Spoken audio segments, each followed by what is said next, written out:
चला सुरू करूया आपण आताच्या सत्राला.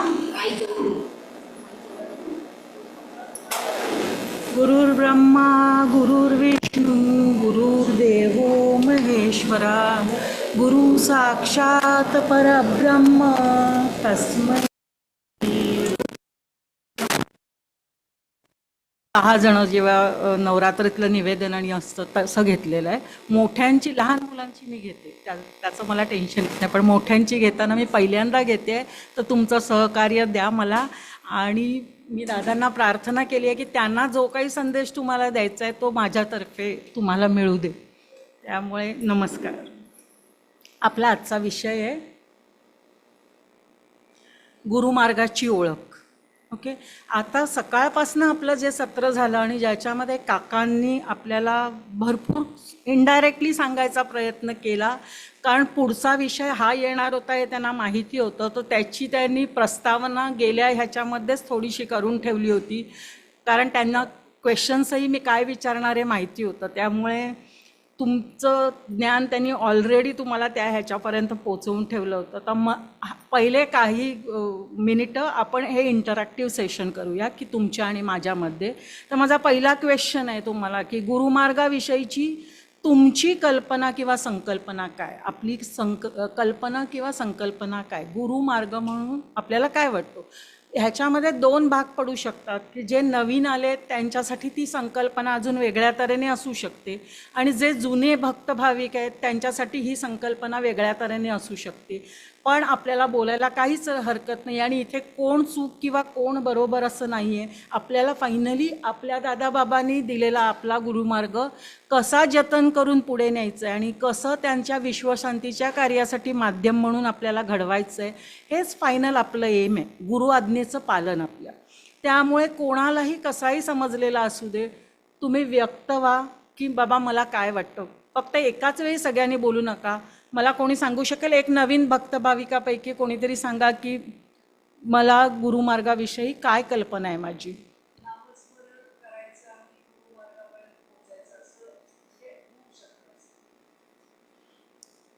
आणि कोणी जुनं असेल तर त्या हां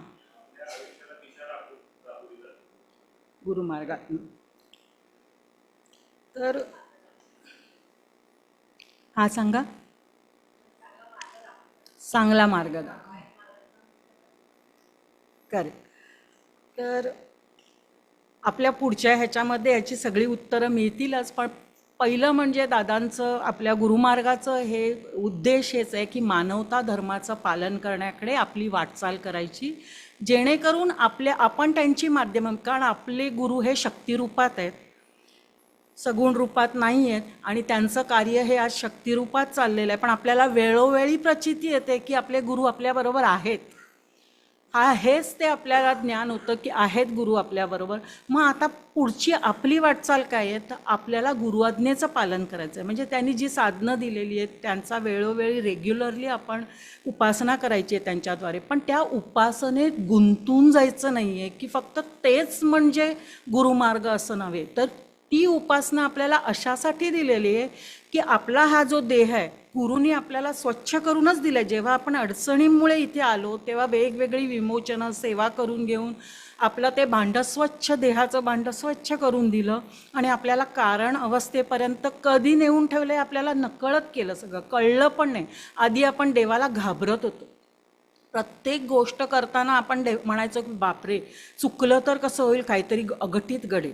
पण आज आपल्या हातून कितीही चुका घडू दे किंवा काहीही घडू दे, किंवा आपण दिवा लावलाय सपोज देवासमोर आणि तो एकदम विझला, तरी आपल्या मनात भीती येत नाही. भीतीयुक्त भक्ती नाही आपली. आता आपल्याला माहिती आपले दादाबाबा आहेत मागे, आणि जे काय घडेल ते आपल्या भल्यासाठीच असेल. मग ते मनाविरुद्ध पण असू शकतं कदाचित, पण ते आपल्या भल्यासाठी आहे. कारण आपल्याला लाँग टर्म समजत नाही आहे, त्यांना लाँग टर्म दिसतं आहे आपल्याला, आणि आपल्याला त्यांना लाँग टर्म आपल्या भल्याचं काय आहे ते द्यायचं आहे. आपल्याला त्यांना क्षणिक सुख द्यायचं नाही आहे. सो हा जो त्यांचा विचार आहे तो आपल्याला प्रवाहित करायचा आहे. पण तो जेव्हा गुरुमार्गातला आपला हे आपण प्रवाहित कधी करू शकणार, जेव्हा आपले आचार आणि विचार हे गुरूंना अपेक्षित आहेत असे होतील.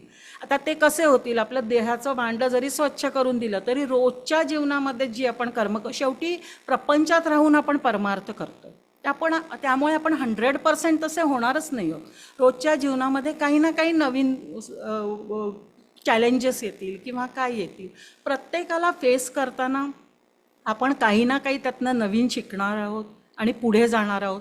पण मग ते फेस करताना आपल्या हातून पुन्हा पूर्वीच्या जेव्हा आपण गुरुमार्गात यायच्या आधी होतो तशा चुका घडू नयेत म्हणून साधनं दिलेली आहेत. ती केल्यामुळे आपल्या देहाचं जे स्वच्छ भांडं आहे ते स्वच्छ राहायला मदत होते. 24 तासामध्ये तुम्ही ओंकार साधना दैनंदिन केल्यामुळे 24 तासामध्ये जे काही तुमच्या हातून नकळतपणे, अगदी तुम्ही मुद्दाम कोणाचं वाईट केलं नसेल पण चुकून नकळतपणे झालं असेल, कामाच्या ह्याच्यात आपण ओरडतो, माझ्या हातनं ते घडतं, कामाच्या ह्याच्यात आपण ते करून घ्यायला ॲज अ मॅनेजर पोझिशन मला ते करून घ्यावं लागतं कंपल्सरी, कधीतरी आवाज चढतो. मग हे जे घडतं ही नकळत आहे, ते माझ्या कामाचा भाग आहे. If I am taking salary तर ते माझं कर्तव्य आहे की कंपनीचा पण बेनिफिट झाला पाहिजे. पण आता हे जे घडतं हे हळूहळू कमी व्हायला पाहिजे. गोड बोलून पण ते काम करून घेता येऊ शकतं ही भावना आतमध्ये आली पाहिजे, जी कधी कधी सुरुवातीला नसते, हळूहळू स्थित्यंतर घडत राहतं. पण ते स्थित्यंतर कधी घडणार? जर आपण दिलेले प्रार्थना रेग्युलरली म्हणणार, सकाळी आणि रात्री ओंकार साधना सकाळी पहाटे उठल्यावर कुठलंही काही करायच्या आधी. कारण काय होतं आहे माहिती आहे, म्हणजे माझं तसं होत होतं की ओंकार साधना 4 दिवस केली, 5 दिवस केली, आज ऑफिसला काम आहे 2 दिवस नाही केली, पुन्हा केली. आणि आत्ता मला 2 महिन्यापूर्वीच मी थोडी आजारी पडले आणि मला सांगितलं की सेवकांनी की नाही तुम्ही नाव घ्यायचं. त्यांनी मला फक्त एकच सांगितलं, आता तुम्हाला अजून काहीच करायचं नाही आहे, फक्त ओंकार साधना नित्य नियमाने अखंडितपणे करायची.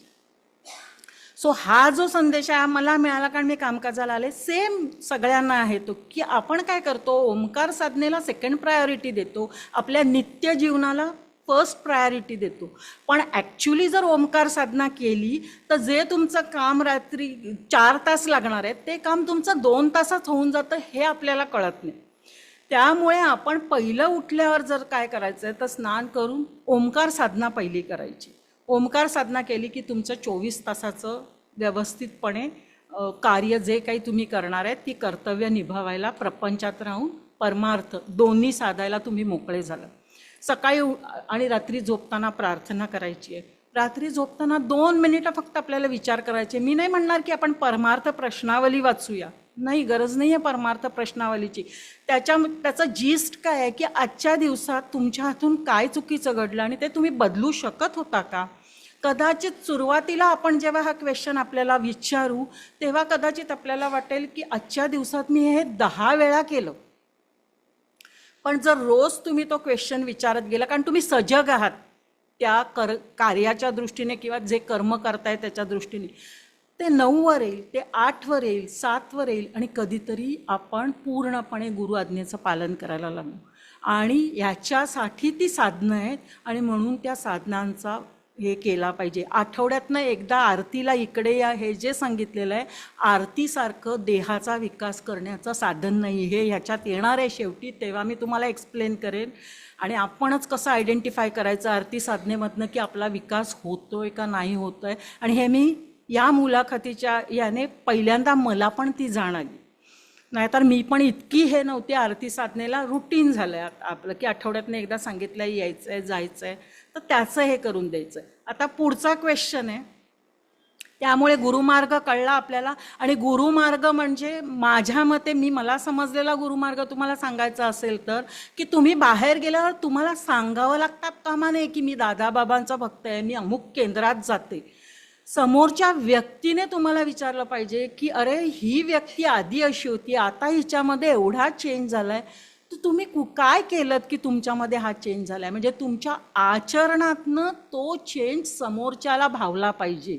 आणि जेव्हा तो कॉन्फिडन्स समोरच्याला मिळणार तेव्हा जे काका सांगत होते की आपण कोणाच्या घुसायचं नाही कर्मात जाऊन, त्यांना इथे घेऊन यायचं. पण इथे आपल्याबरोबर एखादी व्यक्ती कधी येईल जेव्हा तुमच्या आचरणातनं तिला तो विश्वास मिळेल की या गुरुमार्गात मला सोल्युशन मिळेल, तेव्हा ती व्यक्ती, कारण ती दुःखी आहे, त्याच्यामध्ये आपण काहीतरी अजून करत बसलो तर काही उपयोग होणार नाही. पण जेव्हा तुमच्या ह्याच्यामधनं तो विश्वास तिला मिळेल की हां, हिच्या गुरुमार्गात जाऊन कदाचित मला सोल्युशन मिळू शकेल, तेव्हा ती व्यक्ती आपसूक इथे येईल.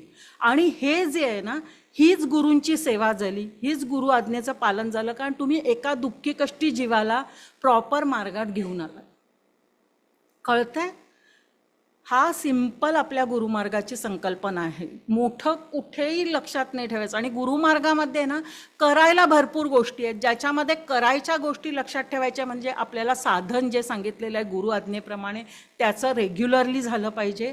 फक्त आपल्याला काय नाही करायचं आहे हे लक्षात ठेवणं खूप गरजेचं आहे. करायचं भरपूर आहे, नंबर ऑफ गोष्टी असतील ज्याच्यामध्ये मला नित्य साधना करायची आहे, आठवड्यातनं एकदा आरतीला यायचं आहे, हे सगळं फॉलो करून मला काय नाही करायचं हे जेव्हा आपल्या डोक्यात आपण घालून घेऊ तेव्हा आपल्यातले हळूहळू एक एक दोष निघून जातील. आपण काय करायचं आहे आणि त्या उपचारांच्याच मागे खूप लागतो, त्यामुळे आपल्यातल्या देहाला जो बदल घडायला हवा आहे तो होत नाही, कारण तुम्ही कॉन्सन्ट्रेट काय नाही करायचं ह्याच्यावर करत नाही. कळतंय? तर ते आपल्याला करायचं आहे, म्हणजे आपल्याला आपले गुरुमार्ग आपला दादाबाबांपेक्षित आहे तसं त्या आपल्याकडनं कार्य करून घेता येईल. आता गुरु आणि देव म्हणजे का? हां, देव म्हणजे न्यायाधीश आणि गुरु म्हणजे आई. पण आपल्या जीवनात आपण गुरु कोणाला म्हणतो? हां, म्हणजे फक्त गुरु म्हणजे आपले दादाबाबा नव्हे, तर आपण जेव्हा शाळेत जात होतो पहिली गुरु आपली आई, जिने आपल्याला घडवलं, मोठं केलं. नंतरचे गुरु म्हणजे आपण शालेय जीवनात गेल्यानंतर ज्या शिक्षकांनी आपल्याला शिकवलं, का ज्ञान दिलं आपल्याला, आईने आपल्याला संस्कारांनी सजग केलं, तर शाळेतल्या गुरूंनी आपल्याला ज्ञान दिलं आणि सजग केलं. सो तो शैक्षणिक गुरु झाला. Then third Guru is health गुरु. आपण योगा क्लासेसना जातो, सगळीकडे जातो, आपलं शरीर व्यवस्थित राहावं, नित्यकर्म नीट करता यावी ती जी योगा टीचर आहे ती पण गुरु आहे, कारण ती पण तुम्हाला योगाचं ज्ञान देते. सो हेल्थ गुरु झालं. एखादा तुमचा कन्सल्टंट आहे जो तुम्हाला पैसा कमवतो भरपूर, पण तो साठवून ठेवल्याशिवाय त्याचा नीट वापर होणार नाही. तर आता आपल्या गुरूंनी काय सांगितलेलं आहे, तुम्ही जो पैसा कमवाल त्याच्यातल्या 1 ते 5% जसं तुम्हाला असेल तसं, 100 कमवलेत तर 1 रुपया दिलात तरी हरकत नाही, पण तो द्या कोणासाठी सगळी.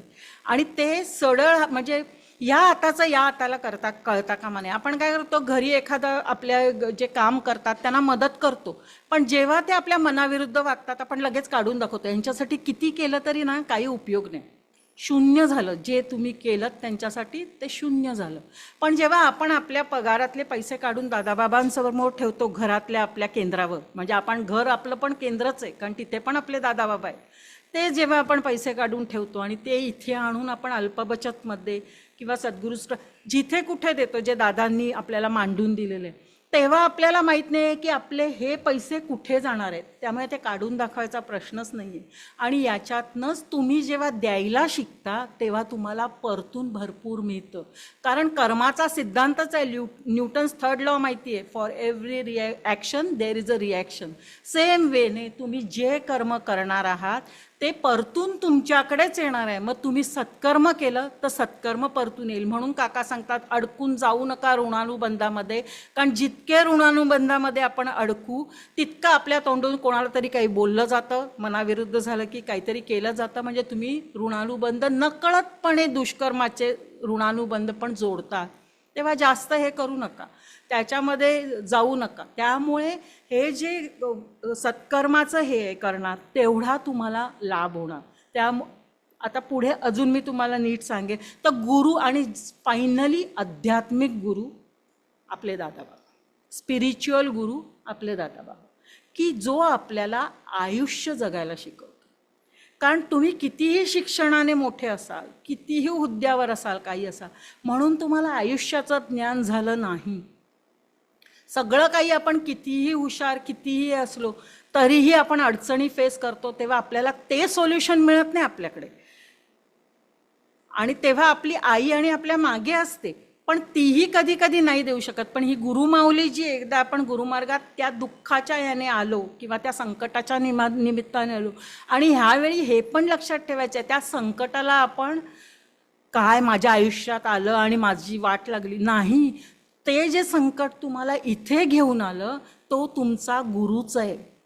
दादाबाबांनी सांगितलेलं आहे की ते दुःख पण तुम्हाला तुमच्या जन्मोजन्मीच्या गुरूंकडे घेऊन आलेलं आहे, तर त्याचे किती आभार मानायला पाहिजेत मला.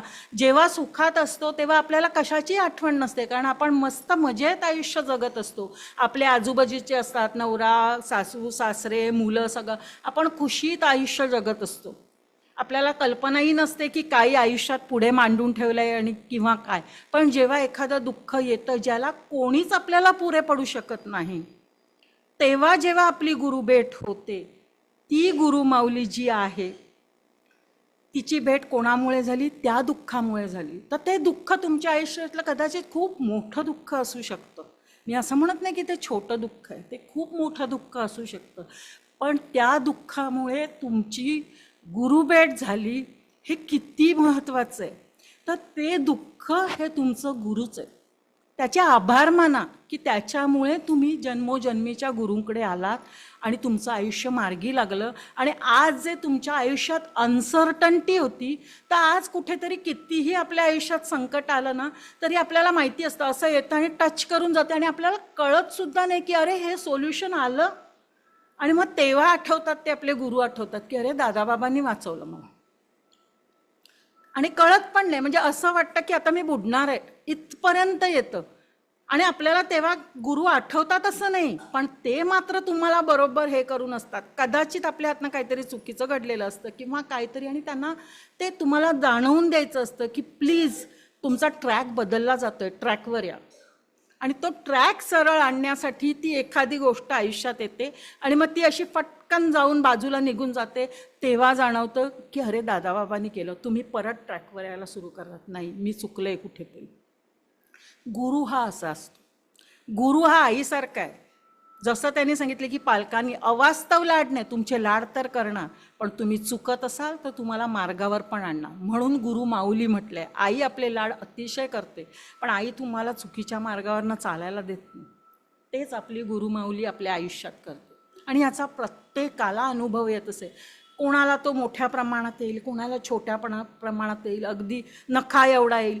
कुठलाही अनुभव येऊ दे, पण तो प्रत्येकाच्या आयुष्यात वेगवेगळा असणार आहे. आणि त्यामुळे आपण आहे ना कोणाचं अनुकरण करायला जायचं नाही की ह्याला गुरूंनी एवढं दिलं, मला नाही. No comparison. कारण मला जे दिलंय ते माझ्या भल्याचं त्यांनी दिलेलं आहे, त्याला जे दिलंय ते त्याच्या भल्याप्रमाणे आणि त्याच्या गतजन्मातल्या सत्कर्माप्रमाणे मिळालेलं आहे. तर नो कम्पॅरिझन. सुख शांती जे मिळालंय त्याच्यात सुख शांती समाधान अनुभवणं म्हणजे गुरुमार्ग. कळलं? आणि तेच आपले गुरु. आता पुढचा क्वेश्चन. जोपर्यंत सर्व आपल्या मनासारखे होते तोपर्यंत सर्व ठीक, पण मनाविरुद्ध एखादी गोष्ट घडल्यास आपली गुरुमार्गावरची देवावरची श्रद्धा ढळते, याचे कारण काय? मला वाटतं उत्तर संपूर्ण देऊन बसलेले आहे, फक्त तुम्ही उत्तर रिफ्लेक्ट सांगा उचलून त्याच्यातलं.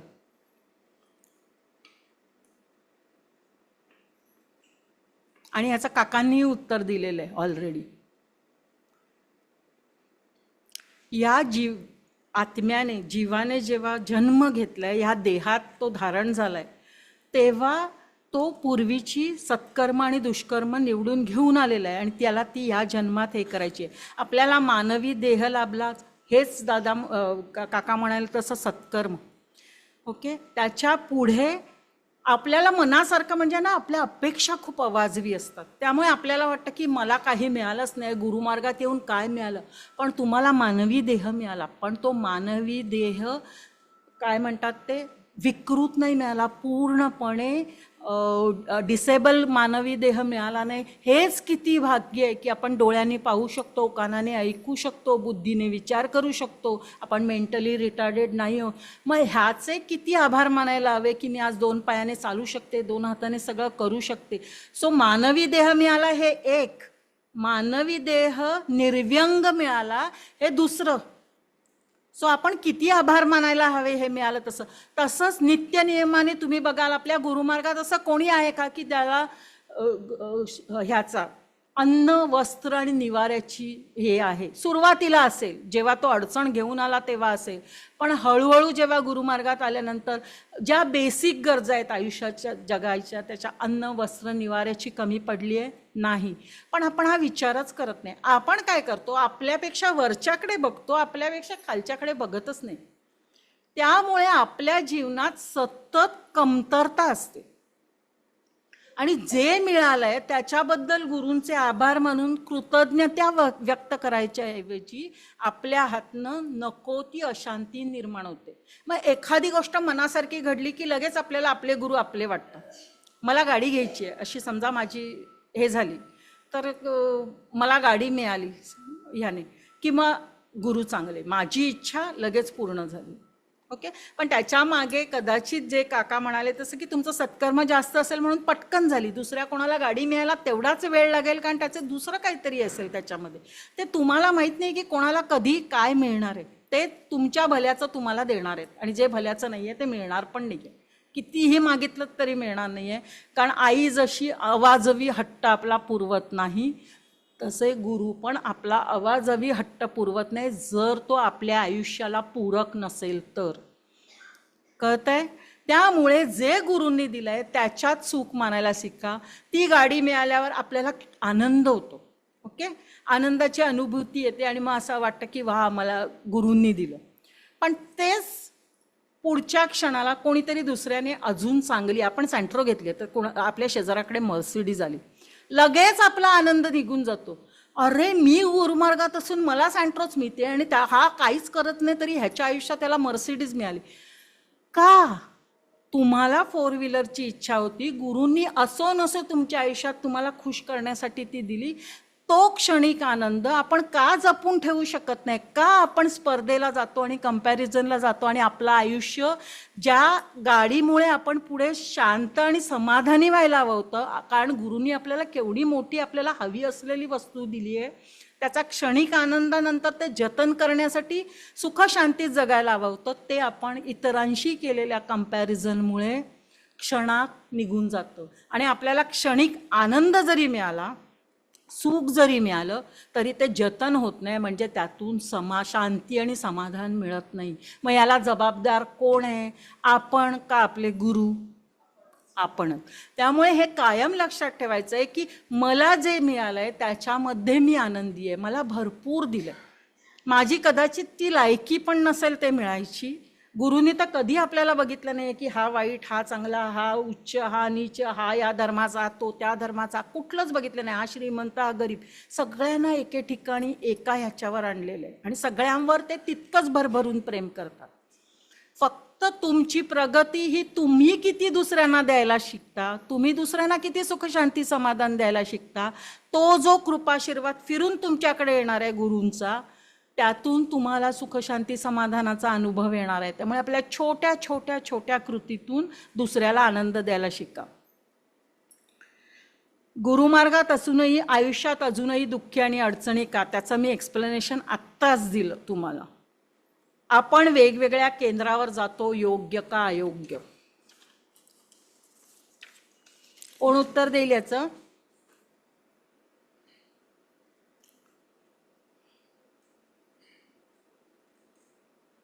द्या ना. जे तुम्हाला वाटतं ते. इथे घाबरायचं नाही आहे, कारण प्रत्येकाची विचारसरणी वेगळी आहे आणि त्याच्याप्रमाणे आपण आहोत. त्याच्यात घाबरायची काहीच गरज नाही आहे. आपल्याला फक्त आपल्याला याच्या पुढे डेव्हलप करायचं आहे. आज आपले कन्सेप्ट वेगळे असतील तर ते बदलायचे आहेत, जर ते तुम्हाला प्रॉपर वाटले तर. आणि जर ते चुकीचं वाटले तर तुम्ही ते सांगूही शकता की हे मान्य नाही आहे. आणि ते मान्य आहे कारण ते त्यांच्याकडे.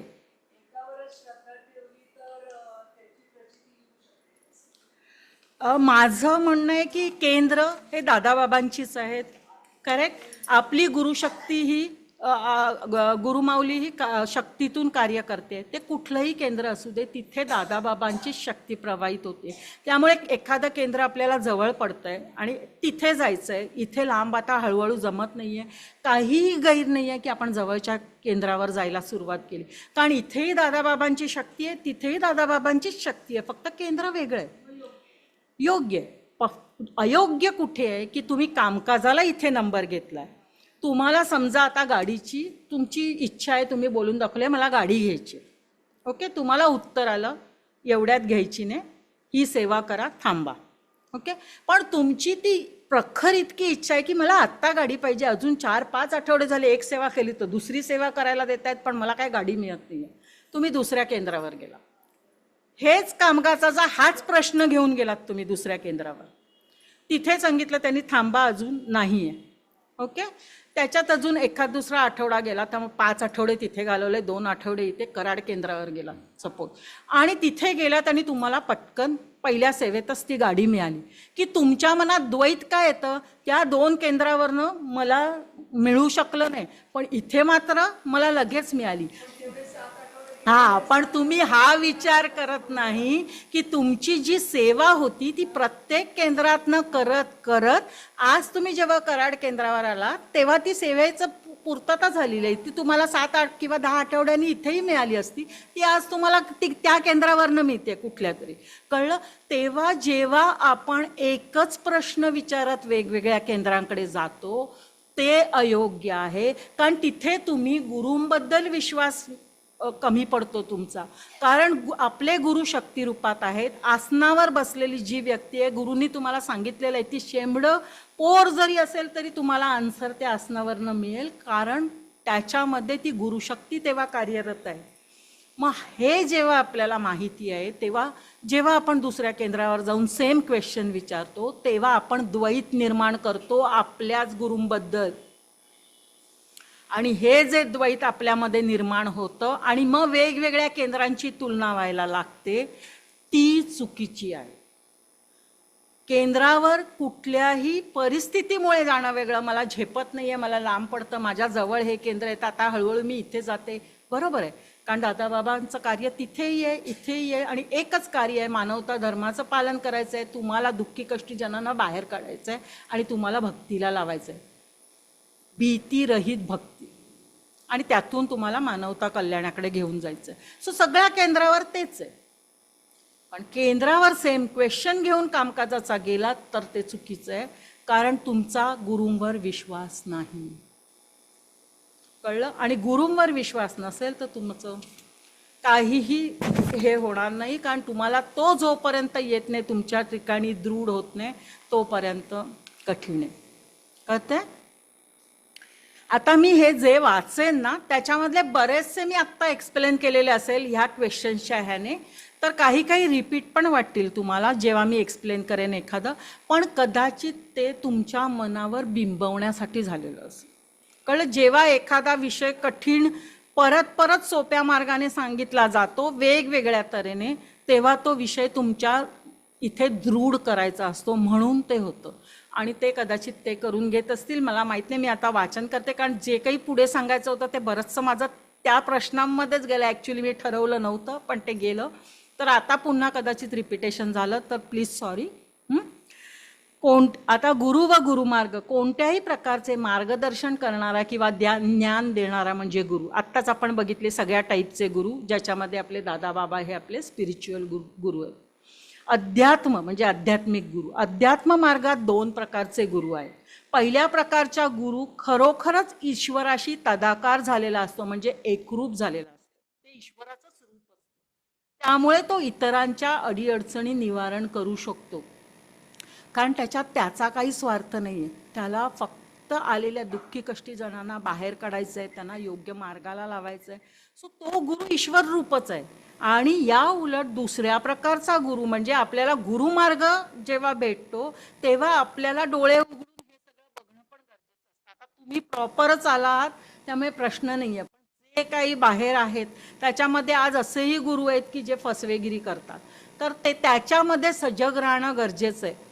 आणि ते म्हणून सांगते की अशा ह्याच्यात फसलेल्या व्यक्तींना जरी तुम्हाला बाहेर काढायचं असेल तर तुमच्या गुरूंचा विश्वास, तुमच्या गुरूंचं जे काही ज्ञान आहे किंवा त्यांची आज्ञा जी आहे किंवा त्याप्रमाणे आचरण जे आहे हे समोरच्याला दिसलं पाहिजे, आणि तो आपसूक तिकडनं निघून तुमच्याकडे आला पाहिजे. आपल्याला सांगावं लागतं का मला आमच्या गुरुमार्गात या. दादांनी कधीही कुठली जाहिरात केली नाही, काही नाही. एका भक्ताला आलेला अनुभव दुसऱ्याला गेला, दुसऱ्याला आलेला तिसऱ्याला गेला, असं कार्य वाढलेलं आहे आपलं. कुठेही आपल्या याची जाहिरातबाजी नाही आहे किंवा प्रपोगंडा नाही आहे. हे आपल्या गुरुमार्गाचं खूप मोठं वैशिष्ट्य आहे. तर आपल्याला जर का समोरच्याला चुकीच्या गुरुमार्गामधनं पण हलवायचं असेल, आपल्याला त्या काका म्हणाले तसं आत घुसू नका सांगायला हा कसा चुकीचा आहे किंवा काय नाही. तुमच्या आचरणातनं त्यालाच त्याचं जाणवू दे की अरे इथे वेगळं आहे, मी इकडे जाऊन बघतो. कळलं? हेच म्हणजे तुम्ही माध्यम बनत चाललात, हीच तुमची ग्रोथ आहे. या उलट दुसरा प्रकारचा गुरु हा सत्पुरुषांच्या नावाचे भांडवल करून मोठेपणाचा आव आणतो. त्यामुळे अडचणी निवारण न करता तो फक्त एकच सांगतो, तुम्ही भक्ती करा म्हणजे तुमच्या अडचणी आपोआप निवारण होतील. पण जी व्यक्ती अडचणींच्या ओझ्याने त्रस्त झालेली असते ती अशांत मनस्थितीत भक्ती कशी काय करू शकेल? ते मी माझंच उदाहरण देते. मी जेव्हा मागे वळून बघते, मी 2010ला आले गुरुमार्गात, मी आज जेव्हा मागे वळून बघते तेव्हा मला वाटतं मी काय करत होते. तेव्हा मी इतक्या पूर्ण फक्त बुडायची बाकी होती. तेव्हा मला हा गुरुमार्ग मिळाला आणि मी इथे आले. आणि इथे आले तेव्हा मी अक्षरशः रोज इथे कामकाज आला तर दर रविवारी सेम क्वेश्चन सारखं तेच विचारायचं, अजून नाही झालं, अजून माझ्या मुलाचं नाही, अजून नाही. आणि तोच क्वेश्चन तिथे पण विचारायचे बाहेर सेवकांना. तेव्हा जर त्या सेवकांनी मला सांगितलं असतं की अरे तुम्हाला सांगितलंय आसनावरनं, काय परत परत तेच विचारता, तर कदाचित मी ते ऐकण्याच्या मनस्थितीत पण तेव्हा नव्हते, कारण त्या दुःखाचा पगडा माझ्यावर जास्त होता. तर कदाचित मी गुरुमार्ग सोडून निघून गेले असते. पण ते जे सेवक आहेत किंवा आसनावरनं जे काही दादांनी सपोर्ट, तो किती महत्त्वाचा होता की तुम्हाला शांत करणं गरजेचं होतं, तुम्हाला तो विश्वास देणं गरजेचं होतं. सेवकांना मी 10 वेळा क्वेश्चन विचारला तरी मला योगेश दादा सांगायचा होणार शांत राहा, सगळं होणार. आणि तो जो विश्वास घेऊन मी घरी जायचे पुढच्या रविवारपर्यंत, कारण मी रविवारीच जायचे, पुढच्या रविवारपर्यंत मी त्याच्यातच राहायचे. पुढच्या रविवारी येऊन पुन्हा तोच क्वेश्चन अजूनही चेंज झालं. आज मी मागे वळून बघते आणि माझ्या मुलाची प्रगती बघते तेव्हा वाटतं की मी काय करत होते. पण आज जेव्हा नवीन गुरु भक्त तशाच अडचणीने येतात तेव्हा त्यांना जर का आपण तो सपोर्ट दिला नाही जो आपण त्यावेळी अनुभवलाय, तर त्यांचं कसं होणार? तर आपल्याला बाकी तुमच्याकडे पैसा नसेल कोणाला मदत करायला, काही नसेल तरी जिव्हा हे माध्यम तुम्हाला दिलेलं आहे त्याच्यातनं फक्त 2 आधार द्या. तुम्ही इथे आलात ना, आता सगळं दादाबाबांवर सोपं, आता तुम्हाला जे काही होणार सगळं व्यवस्थित होणार. हा एवढा जरी विश्वास आपण त्यांच्यात निर्माण करू शकलो, जेव्हा ते पूर्णपणे बुडालेले आहेत, नाकातोंडात पाणी जातं आणि त्यांना समजत नाही आहे, तो आधार दिलेला खूप महत्त्वाचा आहे. आपण आपल्या सेवकांना केलेली ती मदत असेल, कारण काही लोक हल्ली आपल्याकडे येऊन पण विचारतात, सेवकांपर्यंत पोचतात असं नाही. त्यावेळी आपण ते द्यायला शिकलं पाहिजे. आपण नको त्यात पडून तुझं काय झालं, मग कुठलं दुःख आहे, मग काय घडतंय, मग तुझ्या आयुष्यात काय चाललंय, नाही. ताई रडू नका, तुम्ही आलात ना, आता दादाबाबांकडे आलात ना, आता निश्चिंत राहा, तुमचं सगळं व्यवस्थित होणार आहे. हा एकच आधार, बाकी त्याच्या ऐकण्यात काही रस घ्यायचा नाही. कारण जेव्हा आपले पाय पोळत असतात ना, आपण त्या ठिकाणी असतो तेव्हा जाणीव होते की लोकांचं बोलणं खूप सोपं असतं. हा असाच वागतो, तो तेच करतो, हेच करतो, ह्याने मला तेच केलं. पण जेव्हा ते दुःख तुमच्यापर्यंत पोचतं आणि त्याची झळ लागते तेव्हा तुम्हाला जाणवतं की नाही, आपण ह्याच्यात पडता कामा नये. तेव्हा अलगद उचलून तुम्हाला गुरु बाहेर काढतात. पण तरी तो जो वेळ लागतो त्या वेळेत जो आपल्याला कोणी आधार देतो तो महत्त्वाचा, आणि ते आपल्या केंद्रावर आपले सेवक देतात. कुठल्याही केंद्रावर गेलात तरी इथे कोणीही तुम्हाला चिडत नाही. पण आज जेव्हा मागे वळून मी बघते मला वाटतं काय मी करत होते, काय मी त्रास दिलाय. पण तितकंच हे वाटतं की त्यांच्यामुळे आज मी गुरुमार्गात स्थिर झाले. कळतंय? आणि हेच काम आपल्याला एक माध्यम म्हणून आपण तेवढं तर आपण नक्कीच करू शकतो, आणि तेवढंच आपल्याला करायचं आहे. दादाबाबांना हेच अपेक्षित आहे. दुसऱ्याचं दुःख तुम्हाला समजतंय आणि त्याने तुमचं मन कळवळतंय म्हणजेच तुमच्यात प्रगती झालेली आहे. तुम्हाला जे दादांनी दिलंय त्याच्यामधनं घेऊन तुम्ही पुढची वाटचाल करताय. समजतंय? तर पण जी व्यक्ती अडचणींच्या ओझ्याने त्रस्त झाली आहे ती अशांत मनस्थितीत भक्ती करू शकेल काय? देव म्हणजे काय हेच ज्याला माहीत नाही तो दुसऱ्याला देव कसा भेटवणार. कळतं. फक्त तुम्हाला सांगत राहतात ही भक्ती करा, हे नामस्मरण करा, हे करा, तुम्ही बाहेर याल, पण तो विश्वास नाही देऊ शकत. कारण त्यांना स्वतःलाच तो विश्वास नाही आहे, कारण ते ईश्वराशी एकरूप झालेलेच नाही आहे. ते फक्त भांडवल करतायत.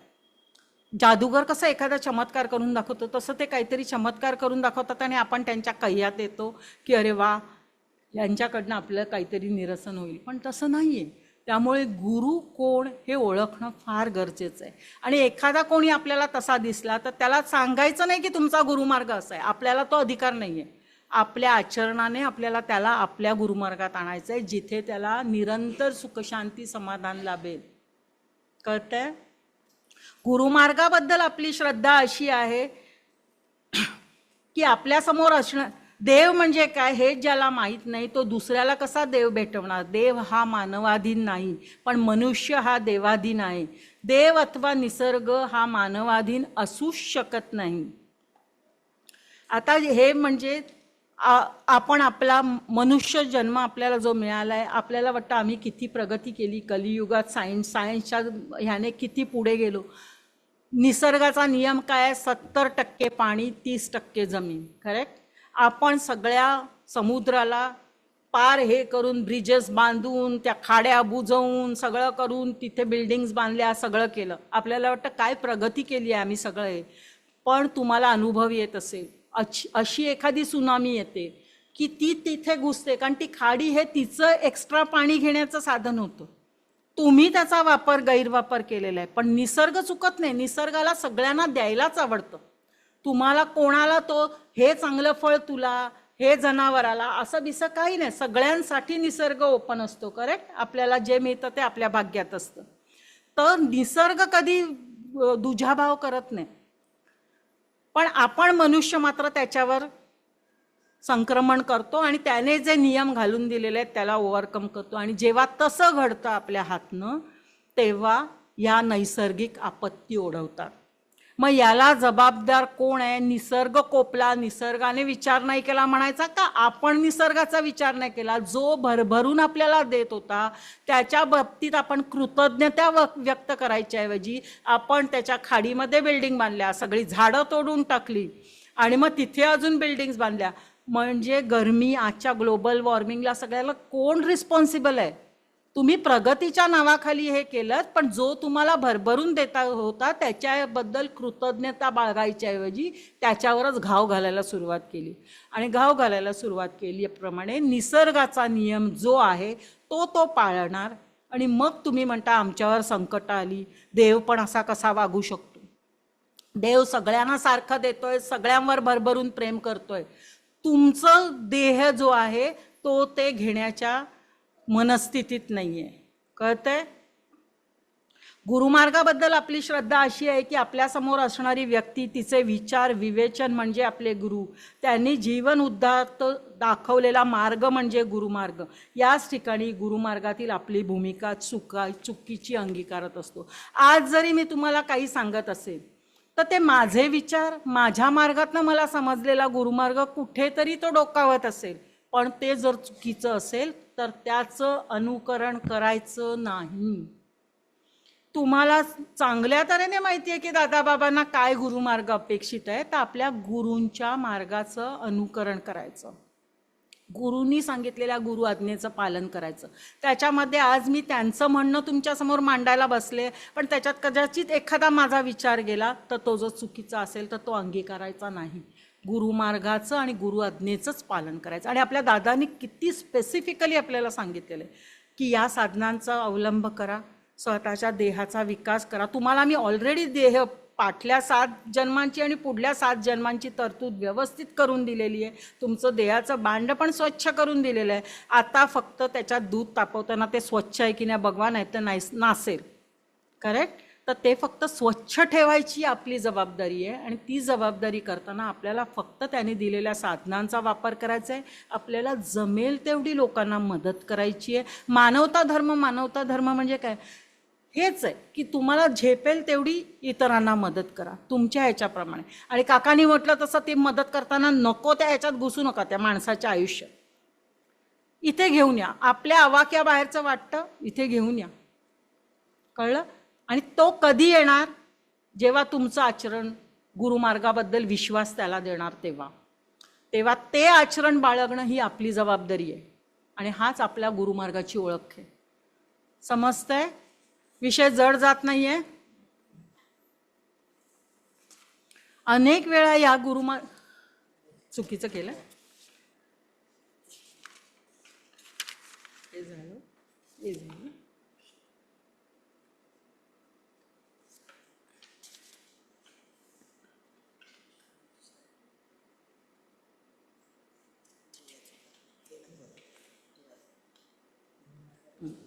याचे कारण गुरुमार्गाचा शोध आज आपण जीवनाला सुखाची दिशा प्राप्त करून घेण्यासाठी करून घेत आहोत. पण गुरुमार्गाचा लाभ झाल्यावर आपण काय शिकणे आवश्यक आहे हे विचारात न घेता इतरांचे अनावश्यक आचरण व त्याचे अनुकरण म्हणजे गुरुमार्ग अशी आपण आपल्या जीवनाची दिशा ठरवतो. त्यामुळे ज्या सुखशांती समाधानाच्या शोधात आपण गेलो त्याची प्राप्ती होत नाही व प्राप्त सुख हेही अनुभवत नाही. मी तुम्हाला आत्ताच गाडीचं उदाहरण दिलं. किंवा दुसऱ्याचं बघून शेजाऱ्याने हे केलं मी ते करणार नाही. तुम्हाला दिलेलं आहे बेसिक गरजा, निर्व्यंग देह आणि मनुष्य जन्म आणि गुरुभेट. इतकं सगळं आपल्याला आयुष्यात लाभल्यावर आपण क्षणिक सुखाच्या कशासाठी मागे लागायचं? आपण हळूहळू जे दादाने आपल्याला दिलं आहे त्या परमार्थाच्या गोडीला आपण लागलो. आपण भीतीरहित भक्ती करायला लागलो. अजून काय हवं आहे? आणि त्यातनं जेव्हा तुमच्या हातनं लोकांचं चांगलं घडेल तो जो आशीर्वाद तुम्हाला मिळेल. पहिल्यांदा मी माझंच उदाहरण देते कारण ते देणं जास्त हे पडेल की भीक मागतात भिकारी बसले असतं. पहिल्यांदा मी म्हणायचं ह्यांना कमवायला काय होतं, धडधाकट तर हे. तर मला एका सेमिनारमध्ये मी ऐकलं की त्याला नोकरी मिळत नाही आहे किंवा त्याचं काय प्रॉब्लेम्स आहेत तुम्हाला माहीत नाही आहे. तुम्हाला त्याच्या आतमध्ये घुसायचं नाही आहे ना, तुम्हाला त्याला नाही द्यायचेत ना पैसे, नका देऊ. पण निगेटिव्ह विचार करून पुढे जाऊ नका. जमली तर त्याला मदत करा. तुम्हाला वाटलं आतून की माझे 10 रुपयाने ह्याचं काहीतरी भलं होईल, त्याला द्या. ते नाही वाटलं तर नको ते नको. ह्यांना करायला काय होतं कामं, हे काय करायला होतं, त्यांचं नशीब तुम्हाला माहीत नाही आहे, निघून जा. तुम्हाला दुसऱ्याचं चांगलं नाही करता आलं तर त्याच्याबद्दल निगेटिव्हिटी नका निर्माण करू. कळतंय? भलेही आपल्या हातून नाही घडणार कारण आपले कन्सेप्ट आहेत ते की का द्यायचं. तो होतो हळूहळू बदल, माझ्यात पण झाला. पण कन्सेप्ट आहेत की का द्यायचं, धडधाकट असताना कमवा की चांगली कामं करून. काय कमवायला होतंय, पण ते बदलायला वेळ लागणार. पण ते जोपर्यंत बदलत नाही तोपर्यंत धडधाकट आहे, हे आहे, ते तुला काही बोलायची गरज नाही. नाही द्यायचं आहे, तू तसंच निघून पुढे जा. किंवा जमलं तर दे. कधी कधी असं असतं की आपण एखादी केलेली मदत ती व्यक्ती एका व्यक्तीपुरते नसते, ती घेऊन ती घरी जाते आणि त्या घरच्या सगळ्यांना देते. तेव्हा तुम्ही त्या व्यक्तीला केली, तुम्ही एका व्यक्तीलाच मदत केली आहे. पण आज घरी गेल्यानंतर तिचे 4 जणांनी त्याच्यामधनं जेवण खाण केलं असेल तर तुमच्याकडे 5 जणांचे कृपा आशीर्वाद परत येत आहेत. तुमचा एक गुरुकृपाशीर्वाद गेला आणि त्याचे 5 बनून तुमच्याकडे परत आले. त्यामुळे देण्याने तुमचं वाढतंय. एका व्यक्तीला आपल्याला दिसताना एक व्यक्ती दिसते, तिच्या मागे किती आहेत तुम्हाला माहीत नाही आणि त्याच्यात आपल्याला पडायचंही नाही आहे. पण त्याच्यामधनं जे काही तुम्हाला प्राप्त होतं आहे तो दुपटीन होऊन गुरुकृपाशीर्वाद तुमच्याकडे परत येतो आहे. त्याचा वापर पुन्हा दुसऱ्याला प्रवाहित करण्यासाठी करायचा आहे. अशा तऱ्हेने आपलं देह विकसित करत जायचं आहे. प्राप्तीचे माध्यम देह आहे, पण सुख शांती समाधानाची प्राप्ती देहाची प्रगती करूनच होते. हे मी आत्ता एक्सप्लेन केलेलं आहे. बरोबर? काही सुख हवं असेल तर या देहा माध्यमातून आपल्याला ते मिळतं. कारण मागतो आपण, मी म्हणून मागतो, मी वर्षा, मला हे हवं आहे, सो या देह माध्यमातून मागतो. आणि पण त्याच्यातनं सुख मिळाल्यानंतर शांती आणि समाधानाची प्राप्ती या देहाचीच प्रगती करून करायची. त्यामुळे माझ्यातला मी काढून माझ्यात गुरूंचा वास आहे, माझे गुरु आहेत. त्यामुळे एखादी गोष्ट चुकीची करताना 10 वेळा विचारा की माझ्या हृदयात जे माझे गुरु बसलेले आहेत त्यांना मी हर्ट तर करत नाही आहे ना, त्यांच्या आज्ञेप्रमाणे होत आहे ना, त्यांनी मला इतकं दिलं, मी चुकीचं काही करत नाही आहे ना. आणि तो हा अपसूक आपल्यात विचार यायला लागतो म्हणजे आणि मग जो आपण कधी कधी आहे ना आतून आलेला आवाज ऐकतो, कारण आपल्याला खात्री आहे की तिथे दादा बाबा आहेत. बुद्धी तुमची कदाचित तुम्हाला दुसरीकडे खेचत असेल, पण ते ट्रॅकवर आणायला ते तिथे बसून आहेत हृदयात, की ते तुम्हाला म्हणतात की नाही, चुकीचं नाही वागायचं. आणि मग आपल्या आतनं ते चुकीचं कर्म घडत नाही. इतके गुरु आपल्याला जपतात, फक्त आपल्याला त्यांना पॉझिटिव्ह रिस्पॉन्स त्यांच्या ह्याला द्यायचा आहे. ते जर बुद्धीनेच चालत राहिलो आणि मन आणि बुद्धी, आचार विचार एकरूप नाही केले, तर तुम्ही कितीही काही केलं तरी गुरु पण काय करू शकणार. गुरुनी तुम्हाला त्याच्यापर्यंत नेऊन सोडलंय. आई आपल्याला घास देते, पण दिल्यानंतर तो चावून खायचा आपल्यालाच आहे. मग तो फास्ट खाताय का स्लो 32 वेळा चावून खाताय, त्याप्रमाणे तुमच्या देहाची प्रगती आहे. तुम्ही जर तो फास्ट खाल्लात तर तो पचणार नाही आहे, कारण डायजेस्टिव्ह सिस्टीममध्ये जाऊन त्याला पचून घ्यायचं आहे, त्याचा टाईम पिरियड वाढलेला आहे. तेच तुम्ही 32 वेळा चावून शांतपणे खाल्लात तर त्याच्या डायजेशन तोंडातच लाळ मिसळल्यामुळे तयार झालेलं आहे, आणि मग तो हळूहळू आता डायजेस्टिव्ह सिस्टीममध्ये जातो आहे, त्याचं पचन लवकर होणार आहे. सो देहाची प्रगती ही पण आपल्यावर अवलंबून आहे. गुरूंनी सगळं दिलं आहे तुम्हाला, पण तो घास दिल्यानंतर, कारण दीक्षा तुम्हाला प्रदान केल्यानंतर, तुमच्या जीवनाचं कारण तुम्हाला दाखवल्यानंतर जर का तुम्हाला पुढे तुमची प्रगती देहाची आणि बुद्धीची करायची नाही आहे, तर ते आपल्यावर आहे की आपण चुकतो आहोत तिथे. करेक्ट. तर गुरु हे मार्गदर्शक आहे, पण फायनली ती गाडी तुम्हालाच चालवायची आहे. आणि ती कशी चालवायची आहे, तर ती गुरु आज्ञेप्रमाणे चालवायची. कुणाही व्यक्तीला प्रधान नाही मानायचं. माझा गुरु माझ्या आयुष्यात प्रधान आहे, माझं सर्वस्व माझे गुरु आहेत, त्यामुळे हेन्सफोर्थ माझं पुढचं आयुष्य हे मी त्यांच्या गुरु आज्ञेप्रमाणेच करणार. मग ते भलाही मला थोडं त्रासदायक असेल किंवा सुखकारक असेल, कसंही असू दे, पण ते माझ्या लॉंग टर्म भल्याचं आहे आणि मला तसंच वागायचं आहे. हा एक दृढ विश्वास मनामध्ये बाळगून ठेवा. आपल्या ऐहिक जीवनातील नित्य कर्तव्याची जाणीव करून देऊन आवश्यक त्या, म्हणजे मी हे जे वाचते ना नंतर, त्याचं कदाचित मी एक्सप्लेनेशन आधी पण दिलेलं असेल, तर ते तुम्हाला लगेच समजेल की हे फक्त आता वाचतंय. देवधर्माचा बोध करून देणे हे गुरूंचे कर्तव्य आहे. पण जर गुरूंनाच स्वतःच्या कर्तव्याची जाणीव नसेल, हे म्हणजे तुमचा जो सेकंड गुरुमार्ग सांगितलाय ना, की जो फक्त म्हणतो भक्ती करा आणि दाखवतो की मी किती मोठा गुरु आहे, त्याबद्दल आहे. तर बाह्यांगी गुरुमार्गाचा देखावा हा परमार्थ प्राप्तीचा मार्ग आहे असे भासवावे लागते. आपल्याला आपल्या गुरूंनी प्रपंचात राहून परमार्थ करायला शिकवलं, आणि कधी आपल्याला परमार्थाची गोडी लावली हे पण कळलं नाही. आपल्या गुरुमार्गाचं एक वैशिष्ट्य म्हणजे कुठल्याच गोष्टीचं कंपल्शन नाही. आपण सुरुवातीला आलो तर ते सांगतात श्रीफळ घरातल्या देव्हाऱ्यात घरी जाऊन भांडण करून ठेवायचं नाही. जर तुमच्या सासूबाईंना, घरातल्या मोठ्या माणसांना ते देव्हाऱ्यात ठेवायला द्यायचं नसेल, त्यांचा त्या ह्याच्यावर विश्वास नसेल, स्वतःच्या कपाटात ठेवा, काढा, पूजन करा, पुन्हा कपाटात ठेवा. किती फ्लेक्झिबल करून ठेवलेलं आहे दादांनी आपलं आयुष्य. कुठेही वाद घालत बसू नका की नाही हे मला दिलेलं आहे तर आता मग देव्हाऱ्यातच ठेवणार आहे, मी तिथेच पूजन करणार नाही. आणि हे सांगितलं पण जातं की नाही, मोठी माणसं आहेत, त्यांना कदाचित नाही पटणार तुमचं हे, तुम्ही तुमच्या ह्याने आलेला, ते त्या ह्याच्यात अजून दृढ झालेले नसतील तर त्यांना नाही पटणार, तर तेव्हा वाद नाही घालायचं. आपल्या इथे ठेवा आणि त्याची भक्ती करा.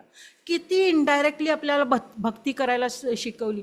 पूर्वी आपण म्हणायचो कोणी आपल्याला त्रास दिला की त्याला पण कधीतरी आयुष्यात समजेल, आणि मी असं एकदा बोललेले त्याला त्याच्या आयुष्यात समजेल सुरुवातीच्या काळात. तेव्हा मला आसनावरनं सांगितलं की तुम्हाला कितीही कोणामुळेही त्रास झाला असेल ना, तरी असं नाही बोलायचं की त्याला त्याच्या आयुष्यात समजेलच कधी ना कधी. आपण त्याच्यासाठी प्रार्थना करायची की दादा बाबा मला झालाय त्रास, पण त्याची बुद्धी बदलू दे, त्याचं सगळं चांगलं होऊ दे, त्याला चांगले विचार येऊ देत, आणि त्याच्याबद्दल चांगला विचार करण्याची बुद्धी मला द्या. असं नाही म्हणायचं की आयुष्यात त्याला कधी ना कधी हे शिकायला मिळेल. तुम्ही नाही वाईट, कारण त्याला तो गुरुमार्ग मिळालेला नाही आहे, पण तुम्हाला आज गुरुमार्ग मिळालेला आहे. मग तुमच्या तोंडून आलेले हे उच्चार बरोबर नाही, कळतंय? त्या समोरच्या व्यक्ती गुरुमार्गात नाही आहे, तो तसाच वागणार आहे, पण तो तसा वागतो आणि त्याचा तुम्हाला त्रास होतो, म्हणून त्याला कधी ना कधी आता बरोबर शिकणार आहे तो, त्याच्या पण आयुष्यात समजेल त्याला कसं हे होतं ते. हे तुमच्या तोंडून निघालेले उच्चार हे तुम्ही गुरूंच्या आज्ञे जे शरण जे आलेला आहात त्यांचे हे विचार नाही आहेत. त्यांचं विचार आहे की जो तुम्हाला त्रास देतोय त्याच्याबद्दलही प्रार्थना तुम्ही त्याच्या भल्यासाठी करा आणि त्याला सद्बुद्धी देण्यासाठी करा आणि तुम्ही त्याच्याबद्दल चांगलं बोलू शकाल अशी मागणी करा तुम्ही. आणि खरं हे अनुभवलं येतं. मी हल्ली इथे येते आणि दादाबाबांशी बोलते जे काय आहे ते, कारण तुम्ही माणसांना कोणालाही काही सांगितलं तर त्यातनं सोल्युशन मिळत नाही, पण तुम्ही जेव्हा इथे येऊन दादाबाबांना काहीतरी सांगता तुम्हाला इमिजिएटली ते कुठल्या ना कुठल्या उदाहरणाच्या रूपातनं किंवा अनुभूतीतनं कळतं की अरे मी हे दादांशी बोलले आणि आज मला हा विषय कळतंय. म्हणजे एकदा तर मी अशी हे झाले होते, फ्रस्ट्रेट होऊन ऑफिसमधनं मी आरतीला आले होते गुरुवारच्या, आणि ती त्या संचातली आरती पण नव्हती ॲक्च्युली, आणि मी येऊन बसले आणि पूर्ण डिस्टर्ब होते, कोणालाच माहीत नाही, आपलं आपण बसलं. मी त्यांना आणि चिंता करू नको काही, 2 सेकंदात पूर्ण खाली आलं. आणि ती त्या सेटमधली पण आरती नव्हती. त्या दिवशी ते सेवक म्हणाले की आज आपण ही घेतोय, सगळ्यांनी शांतपणे ऐका, आणि ती आरती सुरू झाली. हा किती अनुभव आहे. असेच प्रत्येकाला अनुभव येतात. मला आलेला अनुभव मी सांगते कारण आज मला ही सीट सांगायला मिळाली आहे म्हणून, पण हा असा अनुभव प्रत्येकाच्या आयुष्यात छोट्या छोट्या प्रसंगातनं आलेला आहे. आणि त्याच्यामध्ये सुख मानणं आणि त्याच्यामध्ये जेव्हा तो कॉन्फिडन्स आपल्याला येतो की आपले गुरु किती आपल्या मागे आहेत, किती आपल्याला जपतायत. मग जेव्हा एखादी गोष्ट चुकते आणि तेव्हा गुरु तुम्हाला फटका मारून जेव्हा त्या ट्रॅकवर आणायचा प्रयत्न करतात, तेव्हा तुमच्या आयुष्यात एखादं वादळ येतं, तर ते वादळ आयदर तुमच्या आधीच्या दुष्कर्मामुळे असेल किंवा आता तुम्हाला चुकू नये म्हणून असेल, पण गुरु तुम्हाला सतत तुमच्या मागे असतात. आणि हा जो विश्वास आहे, माझ्या आयुष्यात माझ्या मनासारखी गोष्ट घडू दे किंवा माझ्या मनाविरुद्ध गोष्ट घडू दे, ते जे आहे ते माझे गुरु करतायत आणि ते माझ्या भल्यासाठी करतायत. हा विश्वास एकदा अंगी बांधला की तुम्ही शेवटपर्यंत तुमची निष्ठा हलणार नाही. प्रसंग आला तरी त्याला तुम्ही इतक्या सहजपणे पार करून जाल, आणि जेव्हा तुम्ही पार करून जाल तेव्हा म्हणाल अरे दादाबाबा माझ्याबरोबर होते याच्यामध्ये. कारण ते तुमचं प्रतिकूल कर्म अनुकूल करून देतात, आणि ते पण तुमच्या नकळत. कळतंय? इतरांच्या अनुकरणातून शिकण्याचे प्रयोजन नाही, म्हणून सांगितलं तसं कोणाचंही अनुकरण नाही करायचं. तुम्हाला भावलेला तुमचा गुरुमार्ग काय आहे आणि तुमचे गुरु काय आहेत त्यांना फॉलो करा. तुम्हाला दादाबाबांबद्दल जी आत्मीयता आहे प्रत्येकाची वेगवेगळी आहे, त्याला जो जो अनुभव आलाय तसा तसा त्याचा विश्वास आहे दादाबाबा, तो तुम्ही जोपासा. कोणाचं अनुकरण करायला जाऊ नका, ह्याला एवढं मिळालं मला नाही, मला जे मिळालंय ते दादाबाबांनी मला हवं तेवढं जरुरीपेक्षा जास्त दिलं, आणि त्याच्यात मग शांती समाधान मिळेल तुम्हाला. मग सतत कामकाजाला पण आपल्याला नंबर घेण्याची जरुरी भासणार नाही. आज आपण का नंबर घ्यावा लागतोय? पहिल्यांदा गुरूंनी आपलं सगळं व्यवस्थित करून देऊन, सगळ्या दीक्षा देऊन आपलं देहाचं भांड स्वच्छ करून दिल्यावर, कारण आपण कलियुगात जन्म घेतोय, या देहाने आपण देवाणघेवाण करतोय, व्यवहार करतोय, त्यामुळे त्याच्यात दोष निर्माण आपण करतोय आणि त्या भांड्याला आपण खराब करतोय पुन्हा पुन्हा. आणि मग कुठली तरी अडचण येते, कारण गुरूंना तुम्हाला भटकू द्यायचं नाही आहे कुठेही, मग ती अडचण तुम्हाला पुन्हा घेऊन येते. तुम्ही कामकाजाला पुन्हा नंबर घेता, विचारता, पुन्हा मग ते काहीतरी सांगतात. जसं मला आत्ता सांगितलं, आजारपणात फक्त साधना करायची आहे जी माझ्या हातनं होत नव्हती, आणि त्या 15 फेब्रुवारीपासून आज तागायत मी एक दिवसही साधना नाही चुकले, कारण आसनावरनं सांगितलं गेलं. बाकी कोणी जेव्हा बाहेरनं सांगतात करायला हवी, आपल्याला वाटतं हो करायला हवी हे ते, पण जेव्हा आसनावरनं सांगतात तेव्हा आपल्याला 100% माहिती आहे की आपल्या गुरूंना आपल्याला काहीतरी नकळत संदेश द्यायचा आहे, उपदेश करायचा आहे, मग आपण हलत नाही तिकडनं. कळतंय? अनेक वेळा या गुरुमार्गाची ज्यांना ओढ लागली आहे अशांना गुरुमाध्यमाची ओळख ही पूर्णत्वाने होत नाही. याचे कारण त्या गुरुमाध्यमाचे व्यक्तिमत्व. हे झालं ना रे? हां, गुरुमाध्यमाची ओळख ही पूर्णत्वाने होत नाही याचे कारण त्या गुरुमाध्यमाचे व्यक्तिमत्व इतके उठावदार असते की त्या व्यक्तिमत्वाला आपण प्राधान्य देऊन आपले विचार शून्यवत करतो. शिवाय अशा व्यक्तीच्या ठिकाणी असणारे विचार विकार, कारण ती व्यक्ती स्वतःच ईश्वरमय झालेली नसल्यामुळे तिच्या मनामध्ये विषय असतो, बरोबर, आणि विषय असला की जे विचार निर्माण होतात ते विकार असतात. कळलं? ज्याच्यामध्ये विषय नसतो, म्हणजे स्वार्थ नसतो स्वतःचा, तो दुसऱ्यासाठी असतो, त्यावेळी जे विचार निर्माण होतात ते दुसऱ्याच्या भल्यासाठी असतात. कळतं? ते विकार नसतात. त्या विचारांनी आपण दुसऱ्यांना मदत करतो. त्यामुळे आपल्या विचारांवर आपण लक्ष ठेवलं पाहिजे की आपले विचार कुठे जात आहेत, कुठल्या दिशेने जात आहेत. आणि ही प्रगती आपण स्वतःच करायची, ही सतत गुरु नाही करणार आहेत. आपल्याला आता चांगलं काय वाईट काय माहीत झालेलं आहे गुरुमार्गात आल्यानंतर, नवीन असणाऱ्यांना नाही, त्यांना हळूहळू कळणार आहे. ते दादा बाबा त्यांना समजावणार आहेत. आपण जे जुने झालेले आहोत त्यांना आपल्याला माहीत झालेलं आहे, तर आपणच आपलं काय असेसमेंट करत राहायची काय आहे ती, आणि त्यातून आपली प्रगती करून घ्यायची. मोहित करतात बऱ्याच वेळेला ही त्या व्यक्तींची अवस्था भावना शून्य असते. भावनात्मक विचारांना व्यक्त होण्यासाठी व त्या विचारांशी भक्त एकरूप होण्यासाठी प्रथमतः गुरु व भक्त यांच्या ठिकाणी भक्तीची अत्यंत आवश्यकता असते. आणि भक्तीची आवश्यकतापेक्षा गुरूंबद्दल विश्वास 100% पण नाही, 200% विश्वास पाहिजे. माझ्या आयुष्यात जे घडतंय ते माझ्या भल्यासाठी घडतंय. कुठेही द्वैत येता कामा नये की मी गुरुमार्गात आले, मी इतके वर्ष सेवा केली आणि माझं असं काय चाललंय. ते जे काय चाललंय त्याला तुम्ही जबाबदार आहात. आपण आपल्या देहाचा विकास केला नाहीये म्हणून आपल्याला तसं वाटतंय. तेच आपण हळूहळू द्यायला शिकूया, दुसऱ्यांबद्दल कळकळ वाटायला शिकूया. तुम्हाला परतून डबल ह्याने येतंय की नाही बघा, आणि शांती समाधान मिळतंय की नाही बघा. त्यामुळे आपल्या देहाची विकासाची असेसमेंट आपणच करणार आहोत, आणि त्याच्यासाठी ती परमार्थ प्रश्नावली आहे. पण मी तर म्हणेन परमार्थ प्रश्नावली पण नाही, स्वतःला रोज रात्री एक क्वेश्चन विचारून झोपा, आज माझ्या हातून कळत नकळत काय चुकीचं घडलं आणि हे मी वेगळ्या तऱ्हेने करू शकत होते का. 10, 9, 8, 7 आणून स्वतःचा विकास करा. कळतंय? भक्ती मार्गातील गुरुमार्गातील अनेक लोकांना चमत्कार सिद्धी ही भक्ती मार्गातील पूर्णावस्था किंवा श्रेष्ठ पद वाटते, परंतु भक्ती मार्ग हा चमत्कारावर आधारलेला नाही. त्यामुळे ते जे बोगस गुरु असतात ना,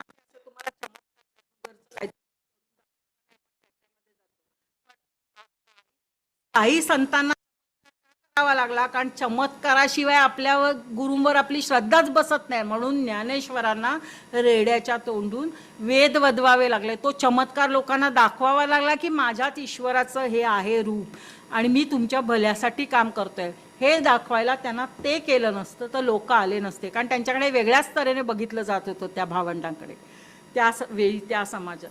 त्यामुळे मग तो गुरु फक्त तुम्हाला योग्य मार्ग दाखवण्यासाठी आकृष्ट करण्यासाठी करतो, पण जो दुसरा गुरु आहे तो फक्त आपली ती वेळ मारून नेण्यासाठी करतो. तर ते डिफरन्सिएशन कळलं पाहिजे की हा ईश्वररूप गुरु आहे का हा फक्त दिखावा आहे. आज प्रत्यक्ष परमेश्वर जरी आपल्या समोर येऊन उभा राहिला तरी सुद्धा त्याचे अस्तित्व मानण्यास आपण तयार होणार नाही, कारण आपली वैचारिक धारणा ही पूर्णत्वाने त्याच्या भक्तिप्रत पोचलेली नाही. कळतंय? त्यामुळे आपण चमत्कारावरच विश्वास ठेवून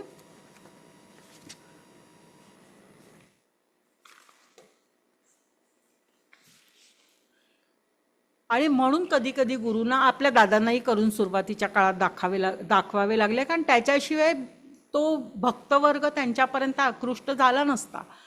पण दादांना फक्त काही सुरुवातीच्या काळात करावं लागलं, नाही तर दादांचं ध्येय व्यवस्थित होतं की मला विश्वशांतीच्या ह्याच्यासाठी माध्यमं तयार करायची आहेत, आणि त्याच्यासाठी मला माझे जे, म्हणून आपण कितीही वाईट असलो सगळ्या गुणदोषांसकट दादांनी आपल्याला आपल्या चरणी स्थान दिलेलं आहे आणि आपली ग्रोथ केलेली आहे.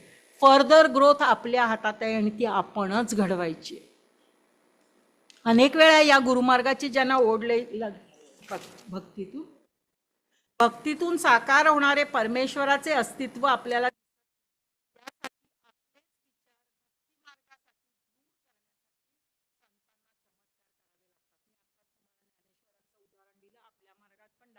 भरपूर वेळा सुरुवातीच्या काळात दाखवलं की जेणेकरून त्या भक्तांना तो विश्वास निर्माण होईल आणि गुरुमार्गाचं काय म्हणतात ते भक्तगण जमा होतील. मग त्यांना कसं पुढे हे करायचं ते, मग एका भक्ताला आलेला अनुभव दुसऱ्याकडे, मग त्यांना कधी चमत्कार आणि हे, कारण ते आपसूक एकाकडनं दुसऱ्याकडे, दुसऱ्याकडनं तिसऱ्याकडे असा आपला गुरुमार्ग मोठा होत गेला. भक्ती मार्गातील दुसरा अडथळा म्हणजे संचार. अनेक वेळेला संचार अवस्थेबद्दल आपले जे अज्ञान आहे त्याचा गैरफायदा भक्ती मार्गातील साधक घेण्याचा प्रयत्न करतात. याचे पहिले कारण म्हणजे आपण देवाला भीतो. आपण गुरुमार्गात आल्यावर देवाला भीत नाही होत, आता ती गेलेली आहे. त्यामुळे आता आपल्याला संचार वगैरे कुठला विचार पण येत नाही मनात.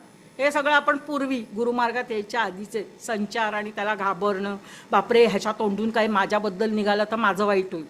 आता वाटतच नाही, तुझ्या तोंडून कितीही काही निघू देत, माझ्या पाठीशी माझे गुरु आहेत आणि जोपर्यंत मी चुकणार नाहीत ते माझ्या पाठीशी खंबीरपणे उभे राहणार आहेत. आणि जेव्हा मी चुकणार तेव्हाही ते मला सोडणार नाही आहे. तो पिंजऱ्यातला उंदीर असतो माहिती आहे, तो कितीतरी वळवळ करत असतो. कधीतरी तुम्हाला भजी देऊन ते जवळ आणतील, तर कधीतरी तुम्हाला काहीही केलं तरी फिरत बस, पण तुला बाहेर यायला मिळणार नाही. कारण तू एकदा गुरुमार्गात आला की तू माझा झालास आणि मी तुला आता जपणार. त्यामुळे त्या उंदरासारखी की कितीही झालं तरी आपण त्या गुरुमार्गामध्ये फिरून फिरून आपल्याला गुरु वेगवेगळ्या अनुभवातनं अनुभूती देतील, पण तुम्हाला सोडणार नाही. एकदा तुम्ही गुरूंच्या आश्रयाला आलात की तुम्ही कितीही चांगले वागा, वाईट वागा, कसेही वागा, तुमच्यामध्ये सुधारणा हो न हो तरीही ते कायम पाठीशी राहून कधीतरी याच्यात सुधारणा होईल. आणि ती होते. तुम्ही सगळ्यांनी अनुभवलं असेल. काहींना 10 वर्ष लागत असतील, काहींना 15 वर्ष लागत असेल, काहींना 2 वर्ष लागत असेल, काहींना 1 वर्ष लागत असेल, पण प्रत्येकात सुधारणा होते. आणि याचं कारण काय आहे? निसर्ग जेव्हा आपल्याला झाडाला आलेले आंबे देतो माहिती आहे, तर ते आंबे सगळेच वेगवेगळ्या झाडावरनं आलेले असतात, बरोबर. तशीच आपण वेगवेगळ्या ठिकाणाहून आलेले आपण गुरुभक्त आहोत. आता त्या आंब्याला पिकायला जेव्हा आडीत घातलं जातं तेव्हा वेगवेगळ्या झाडावरचे आंबे आपण पिकायला ठेवतो. तर काही आंबे पटकन पिकतात, काही आंब्यांना पिकायला वेळ लागतो. आंबा तर तेच फळ आहे, वेगवेगळ्या झाडांवरनं आलेलं आणि अडीत तर एकाच घातलेलं आहे. मग प्रत्येकाचं हे का? तर तो त्या आंब्याच्या गुणधर्माप्रमाणे, तो त्या झाडाच्या गुणधर्माप्रमाणे हे होत नाही. तो आंब्याचा जो गुणधर्म आहे, झाड म्हणजे आपले गुरु, गुरु सगळ्यांना समानच देत आहेत ज्ञान, पण आपण किती घेतोय ते त्या आंब्याच्या गुणधर्मावर अवलंबून आहे. म्हणून जो जितका गुरूंवर दृढ विश्वास आहे त्याचा आंबा लवकर पिकणार आहे, त्याचे विचार लवकर परिपक्व होणार आहे, त्याचे आचार विचारांमध्ये एकरूपता होणार आहे. जेवढा तुम्ही दूर आहात तेवढा तो आंबा उशिरा पिकणार आहे, पण पिकणार आहे. कारण तो झाडावरनं काढलेला आंबा व्यवस्थित आडीत घातलेला आहे आणि आपण आपल्या गुरुमार्गात आहोत. कळतंय तुम्हाला? त्यामुळे असं मानायचं नाही ही तर आत्ता आली, पण काय आत्ता आली कारण ती कदाचित प्रगत असेल, ती ऑलरेडी देहाने ऑलरेडी प्रगती झालेली होती म्हणून तिचा पटकन विकास झाला. आपल्याला आता मला 15 वर्ष लागली, 15 वर्षांनी झाला विकास. कोणाकोणाचा किती वर्षांनी आहे आपल्या हातात नाही आहे, पण आपला विकास मात्र करणार आहेत हे नक्की आहे. कळतंय?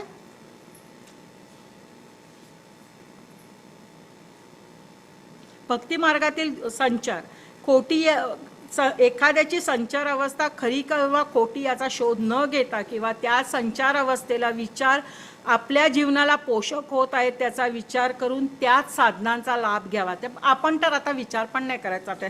आपल्या कार्यपद्धतीत संचार अवस्थेतून ज्या पुण्य विभूतींचे हातभार जगत कल्याणासाठी लागले आहेत, कारण ही संचार अवस्था आधी होती. दादा असताना वेगवेगळ्या विभूतींचे संचार दादांमध्ये होत होते आणि त्याद्वारे कार्य करत होते दादा. तेव्हा त्यांनी जगातील कोणत्याही देवाबद्दल, धर्माबद्दल किंवा साधकाबद्दल अनादर व्यक्त केलेला नाही. जो दुःखी म्हणून त्यांच्या समोर आला त्याला त्याच्या हिताचे व कुटुंब कल्याणाचे मार्गदर्शन करून भक्ती मार्गाची महती पटवली. कळलं? त्यामुळे दादांनीही संचार याचं हे केलं, पण फक्त लोकांच्या कल्याणासाठी, जगत कल्याणासाठी. कळतंय तुम्हाला? त्यामुळे आपण त्याच्यात पडायचंच नाही. संचार आणि याच्यामध्ये आपल्याला पडायचंच नाही आहे. आपल्याला फक्त आपले जे गुरु आपल्याला देत आहेत त्याच्यामधनं आपल्या देहाचा विकास करायचा आहे. आपलं एवढंच उद्दिष्ट आहे. आता जीव आणि शिव. जीव म्हणजे आत्मा आणि शिव म्हणजे परमात्मा. जगातील अणुरेणूमध्ये जीवाचे व शिवाचे अस्तित्व आहे. याला कारण जीव म्हणजे शिव होय, ते भिन्न नाहीतच, परंतु आपण त्यांना भिन्न मानतो. जीव ही शिवाची सावली आहे. ज्या कर्मपरत्वे जीव पंचमहाभूतांच्या देहात प्रवेश करतो व त्या देहात त्याला जी आसक्ती उत्पन्न होते ती आसक्ती गेली की जीवाचे रूपांतर शिवात होते. जीव म्हणजे काय? पिंडी ते ब्रह्मांडी आणि ब्रह्मांडी ते पिंडी. या रूलप्रमाणे जीव आणि शिव, तर शिवामधनंच त्याच्यातला एक जो अंश आहे, परमात्म्याचा एक जो अंश आहे, तो आपल्या देहात आत्मा म्हणून आहे. म्हणजे आपल्यात जो जीव आहे तो परमात्म्याचाच अंश आपल्याकडे आलेला आहे. आणि तसं का घडलंय? कारण बाहेर सृष्टीमध्ये जो परमात्मा आहे त्याचं प्रेशर जर तुमच्या देहावर कंटिन्युअस आलं तर तुमचा देह विकृत होईल. विकृत होईल म्हणजे काय की तुम्हाला ती शक्तीच पेलवणार नाही, कारण तो परमात्मा आहे. कळतंय? त्यामुळे ती शक्ती पेलवणार नाही, म्हणून तुमच्यात त्याचा अंश मात्र आतमध्ये ठेवलेला आहे. पण तो आत्मा जेव्हा आपल्या देहामध्ये धारण होतो तो जन्मोजन्म घेऊन आलेला आत्मा आहे. त्यामुळे तो कर्म घेऊन आलेला आहे, संचित कर्म घेऊन आलेला आत्मा आहे. ओके, कर्म ऋणानुबंधाप्रमाणे. त्यामुळे तो कर्माने बद्ध आहे. जो आपल्या शरीरातला आत्मा जो आहे तो कर्माने बद्ध झालेला आहे, बांधून घेतला गेलेला आहे. वेअरॅज सृष्टीतला जो आत्मा आहे, ब्रह्मांडी जो आत्मा आहे, तो परमात्मा आहे, ते ईश्वर रूप आहे आणि त्याचंच एक अंश आपण आहोत. कळतंय? आणि मग म्हणून ते सांगतात की तुम्हाला जे विषय आहेत वेगळे, जेव्हा हा देह आपण घेतो तेव्हा देहाला कर्म ऋणानुबंध लागू होतो. मग तुमची नित्य जे काही तुम्ही आचरण करता, एकमेकांशी देवाणघेवाण करता, त्याच्यामधनं तुमची विषय वासना आणि सुरू होते. त्या विषय वासनेला तुम्ही प्राधान्य दिलं की तुमचे विचार दृढ होऊ शकत नाहीत. मग अजून एक इच्छा पूर्ण झाली की दुसरी इच्छा निर्माण होते, की तिसरी इच्छा निर्माण होते. मग तुम्हाला शांती आणि समाधान कसं मिळणार? कारण तुमच्या ऐहिक इच्छाच पूर्ण होत नाही आहे. एक झालं की दुसरं, दुसरं झालं की तिसरं. त्याच्याऐवजी आहे त्याच्यामध्ये जर तुम्ही समाधान मानलं आणि ती आसक्ती जर तुम्ही कमी केलीत की मला भरपूर दिलंय, बेसिक गोष्टी, बेसिक गरजा माझ्या भागवलेल्या आहेत, निर्व्यंग देह आहे, बाकी सगळं काही आहे, मला चांगली नोकरी आहे, कुणाशी कंपॅरिझन न करता मला जे मिळतंय त्याच्यात मी खूप सुखी आहे, हे जर मानलं तर आसक्ती आपसूक कमी होईल. आणि आसक्ती कमी झाली की तुमचा जो आतला आत्मा आहे तो शिवाशी एकरूप होईल, म्हणजे परमात्म्याशी एकरूप होईल, म्हणजे गुरूंशी एकरूप होईल. कळतंय का?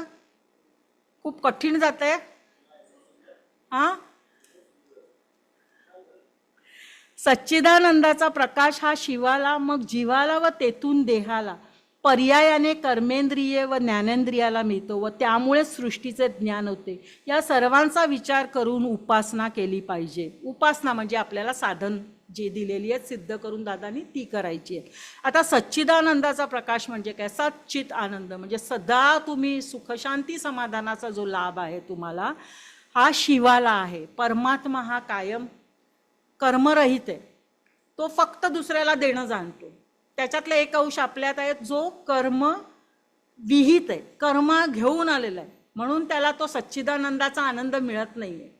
कळतंय? पण आपण आपल्या देहाचा विकास केला की मग जीवाला व तेथून देहाला सच्चिदानंदाचा प्रकाश हा शिवाला, मग आपण उपासना केल्यावर तो जीवाला म्हणजे आपल्या आत्म्याला, तेथून तो देहाला म्हणजे आपली देहाची प्रगती झाली, पर्यायाने कर्मेंद्रिय आणि ज्ञानेंद्रियाला मिळतो. म्हणजे प्रत्येक इंद्रियाची आपल्या प्रगती झाली, आपल्या देहाची प्रगती झाली की आपल्या आत्म्याची प्रगती झाली की आपसुकच आपला आत्मा त्या परमात्म्याशी एकरूप झाला, म्हणजे जीव हा शिवाशी एकरूप झाला की जो मिळतो तो सच्चिदानंद आनंद म्हणजे सुख, शांती आणि समाधान. मग आपल्याला कुठलाच विचार येत नाही की अजून मला हे आयुष्यात मिळालं नाही, अजून मला ते आयुष्यात मिळालं नाही. अरे मला मिळालं आहे ते खूप मिळालं आहे आणि आता मला जे मिळालं आहे ते दुसऱ्यांसाठी पण मला वापरायचं आहे. कळतंय? आणि जेव्हा तुम्ही तो दुसऱ्यांसाठी वापरणार, दुःखी कष्टीजनांसाठी वापरणार, तुम्हाला मिळतंय त्याच्यातनं तुम्ही दुसऱ्यांसाठी खर्च करणार, तेव्हा तो दुपटीने परतून तुमच्याकडे येणार. त्यातून तुम्हाला सुख, त्यांच्या आशीर्वादाने मिळालेला कृपाशीर्वाद तुमच्याकडे येणार. परत तुमचा गुरुकृपाशीर्वाद आहे तो दुपटीने वाढणार. तुमची कमाई, तुमचं सगळं, म्हणजे तुम्ही परमार्थ केला ना की तुम्हाला ऐहिक सुख आपसुक मिळतंय, पण तुम्ही ऐहिकात रमलात तर तुम्हाला परमार्थ मिळेल असं नाही. त्यामुळे दादांनी काय सांगितलं? प्रपंचात राहून परमार्थ करायचं आहे. आणि जेव्हा प्रपंचात राहून परमार्थ करतात तेव्हा प्रपंचातल्या आसक्ती हळूहळू कमी करायच्या. म्हणजे डिटॅचमेंट इन अटॅचमेंट. मुलाबरोबर तर अटॅचमेंट आहे, पण तोही एक इंडिव्हिज्युअल आत्मा आहे, तो त्याचं कर्म घेऊन आलेला आहे, फक्त तो माझ्या पोटी आला आहे. कळतंय? मी त्याचं ॲज अ पॅरेंट फक्त तेवढी रिस्पॉन्सिबिलिटी. मी आई वडील आता मगाशीच काका ते ज्ञानसंवेदना वर्गाचं सांगत होते तेव्हा की तुम्ही ॲज अ पॅरेंट, मी एका सेमिनारमध्ये ऐकलं की ॲज अ पॅरेंट तुम्हाला एवढंच करायचं आहे की लहानपणापासून तुमच्या मुलांना ऑब्झर्व करा. काकांनी बाकीचे काय संस्कार द्यायला हवे ते सांगितलंच आहे, पण त्यांनी सांगितलं होतं की मुलांना ऑब्झर्व करा आणि बघा की त्याला कशात गोडी आहे. समजा एखाद्या मुलाला पेंटिंग खूप छान काढत असेल, उपजत, म्हणजे तो क्लासला न जाता पण त्याच्यात आहे, तर क्लासला घातल्यावर तर अजून, तर बघा त्याला आर्किटेक्चरला घालायचं आहे का तुम्हाला जेला घालायचं आहे. मी डॉक्टर आहे, माझा नवरा डॉक्टर आहे, माझा मुलगा पेंटर होऊ शकत नाही. त्याने डॉक्टरच झालं पाहिजे आणि माझं हॉस्पिटलच सांभाळलं पाहिजे, हे चुकीचं आहे. कारण तो जो आहे त्याने, त्या आत्म्याने जन्म तुमच्या पोटी जरी घेतला असता तरी त्याचं जन्माचं कारण वेगळं आहे. आणि ॲज अ पॅरेंट आपल्याला फक्त ते आयडेंटिफाय करायचं आहे की त्याला कशात रस आहे आणि त्याला त्याप्रमाणे पुढे द्यायचं आहे. जेव्हा तुम्ही त्याला अशा ज्याला पेंटिंगची सगळ्याची आवड आहे त्या आत्म्याला तुम्ही जेव्हा कंपल्सरी डॉक्टर बनवाल ना, तो बनेल कदाचित डॉक्टर, पण त्याला तो आनंद मिळणार नाही जो तो पेंटर बनून त्याला मिळाला असता. सो ॲज अ पॅरेंट तुम्ही त्याला घडवलं, तुमचं हॉस्पिटल बघायला लावलं, पण तुम्ही त्याला ते सुखशांती समाधान देऊ शकलात का? तुम्ही फक्त तुमच्या पॅरेंटचा अधिकार गाजवलात. पण तो एक इंडिव्हिज्युअल आत्मा होता ज्याला स्वतःचं काहीतरी कर्म इथे हे करायला यायचं होतं. त्याला जर तुम्ही मोकळेपणा दिला नाही तर त्याची प्रगती कशी होणार? तो कसा फुलणार या आयुष्यात? जर तो पेंटर झाला असता कदाचित त्याने पैसे कमी कमावले असते, तुमच्या इतके हॉस्पिटलमध्ये मिळतात नसते कमावले, पण तो त्याच्यात खूप आनंदी झाला असता. कारण त्याचं हे जन्माचं कारण तिथे होतं. त्याला पेंटिंग करण्यात आनंद मिळत होता, तो त्याच्यामध्ये रमत होता. कळतंय तुम्हाला? त्यामुळे केवळ पैसा हे प्रधान माध्यम नसतं. आनंद हा फक्त पैशाने मिळत नाही, आनंद हा बाकी गोष्टीतनं पण मिळू शकतो. तेव्हा आपल्यालाच ऑब्झर्व करायचं आहे की आपल्यामध्ये काय चांगलं आहे, काय केल्याने आपल्याला आनंद मिळतो, ते तुम्ही करा. कळतंय सांगताय ते? त्यामुळे मुलांना तुमच्या अशा शब्दात सांगितलं होतं की तुमची जागीर नाही आहे ते. त्यांनी ज्या आत्म्याने तुमच्या काही ऋणानुबंधानुसार तुमच्याकडे जन्म घेतलाय, तुम्ही त्याचा विकास त्याच्या ह्याच्याप्रमाणे करा आणि मग बघा काय होईल. डॉक्टर श्रीराम लागूचं किती चांगलं उदाहरण आहे. झाले डॉक्टर, पण केलं काय? आयुष्यभर स्टेजवर. करेक्ट? कारण ती त्यांची कर्मभूमी होती. कर्मभूमी डॉक्टर होऊन डॉक्टरकी चालवण्याची नव्हती. त्यांना आनंद या सेवेतून मिळत होता. कळतंय? त्यामुळे हे जर प्रत्येकाला स्वतःच्या मनाप्रमाणे करायला मिळालं ना, तेव्हा सगळीकडे आनंद पसेल. त्यामुळे तुम्ही असं म्हणू नका माझा मुलगा इंजिनियरच झाला पाहिजे, बाकीचा सगळा गाळ नाही. मला हे माझ्या लेकाच्या बाबतीत सरांनी त्याच्या सांगितलेलं उदाहरण आहे की जिथे गवताच्या काडीला पण या जमिनीवर आधार आहे, ती सुद्धा कधी कधी दुर्वा बनून देवाकडे वाहिली जाते. तर एवढ्या मोठ्या देहाला ज्याने जन्म घेतलाय त्याला परमेश्वर असा कसा सोडेल? फक्त तुम्हाला पाहिजे, तुम्हाला वाटतं माझा मुलगा खूप हुशार आहे तर त्याने इंजिनियरच बनायला पाहिजे, नाही, त्याचं जन्माचं कारण वेगळं आहे. सो आहे तसं मुलाला एक्सेप्ट करा, त्याला त्या मोजमापात घालू नका. जेव्हा तुम्ही त्याला आहे तसं एक्सेप्ट कराल तेव्हा त्याची जी ग्रोथ होईल ती तुम्हाला समजण्याच्या पलीकडे असेल. आणि पुढे जाऊन जेव्हा तुम्ही बघाल तेव्हा वाटेल की अरे मी याला हे करायला दिलं म्हणून याचं आयुष्य किती शांत आणि सुखसमाधानाचं झालं. कदाचित मी त्याला कंपल्शन केलं असतं, कारण मी करतच होते कंपल्शन, तर ते वेगळं घडलं गेलं असतं. पण हे मला गुरूंकडे आल्यामुळे मला ज्ञान झालं. हे सगळ्यांनाच असेल असं नाही. त्यामुळे हे ॲज अ पॅरेंट, कारण आज तुम्ही इथे बसलेले जे सगळेजण आहात ते दोन भूमिका बजावत आहेत. एक गुरूंकडे असलेलं शिष्याचं नातं की जेणेकरून आपली कशी प्रगती करायची आहे, ॲट द सेम टाईम तुम्ही पॅरेंट्सचं नातं पण निभवताय. त्यामुळे पॅरेंट्स म्हणून तुम्हाला काय करायला पाहिजे हेही तुम्ही जेव्हा गुरूंशी एकरूप व्हाल तेव्हा तुम्हाला आपसूक ज्ञान होणार की फक्त इंजिनिअरिंग आणि हे करून नाही होत. आज एक काकांनी सांगितलं की कलियुगामध्ये इतका स्वार्थ की आत्महत्या करतील. आणि आपण आपल्या मुलांना ना नाही म्हणायची सवयच लावत नाही, कारण आपल्याला क्वालिटी टाईम नाही आहे त्यांच्याकडे द्यायला. आपण दिवसभर पैसा कमवण्याच्या ह्याच्यात बिझी असतो, घरी आल्यावर आपण टाकलेले असतो, मग आपण त्यांची आवाजवी लाड करतो. त्या आवाजवी लाड करण्याच्या ऐवजी त्यांचं तुम्ही त्यांना क्वालिटी टाईम द्या, त्यांच्याबरोबर बसा, जेवा, त्यांना हे करा आणि त्यांना संस्कारमय बनवा. कळलं ना? आपण काय म्हणतो, हा तुझा सब्जेक्ट चांगला आहे ना, 100% मिळवते, दुसऱ्याला शिकवू नकोस हा कोणाला, उद्या तो पुढे जाईल तुझ्या. तुम्ही जेव्हा एखाद्याचा गणित हा विषय चांगला आहे, त्याने दुसऱ्या एखाद्याला ज्याचा गणित विषय चांगला नाही आहे त्याला जर आपलं ज्ञान दिलं तर कदाचित तुमच्या मुलाचा जो विषय कमी असेल तो दुसऱ्याकडनं शिकायला मिळेल. सो कॉम्पिटिशन असता कामा नये. It should be just give and. जसं नेचर आपल्याला देतं की घ्या, तो ईश्वर जसा तुम्हाला देतो की घ्या, फक्त आपण ते घ्यायला रेडी नाही आहोत म्हणून आपल्याला मिळत नाही ते आणि आपण असमाधानी राहतो. तर ती प्रगती स्वतःच्या देहाची करा म्हणजे, आणि तीच प्रगती तुमच्या मुलांची करा म्हणजे तो जो पुढचा समाज घडेल ना तो या कलियुगाला फेस करायला प्रॉपर असेल. त्यांच्यात एकमेकांबद्दल स्पर्धा नसेल, एकमेकांना खेचून पुढे जाण्याची वृत्ती नसेल, एकमेकांना सहकार्याने घेऊन जायची वृत्ती असेल, टीमवर्क असेल जे पुढच्या आयुष्यात त्यांना उपयोगी पडेल. कळतंय? उपासना पुढचं कुठली आहे? उपासना ही आचरणातून न करता विचारातून केली पाहिजे. कारण आचरणातून तुम्ही मगाशी काकांनी सांगितलं तसं की उपासना करतोय 4 तास, मी पूजा अर्चा सगळं काही करतोय, त्या 4 तासामध्ये माझं किती लक्ष देवाकडे आहे? नाही. म्हणजे केलेली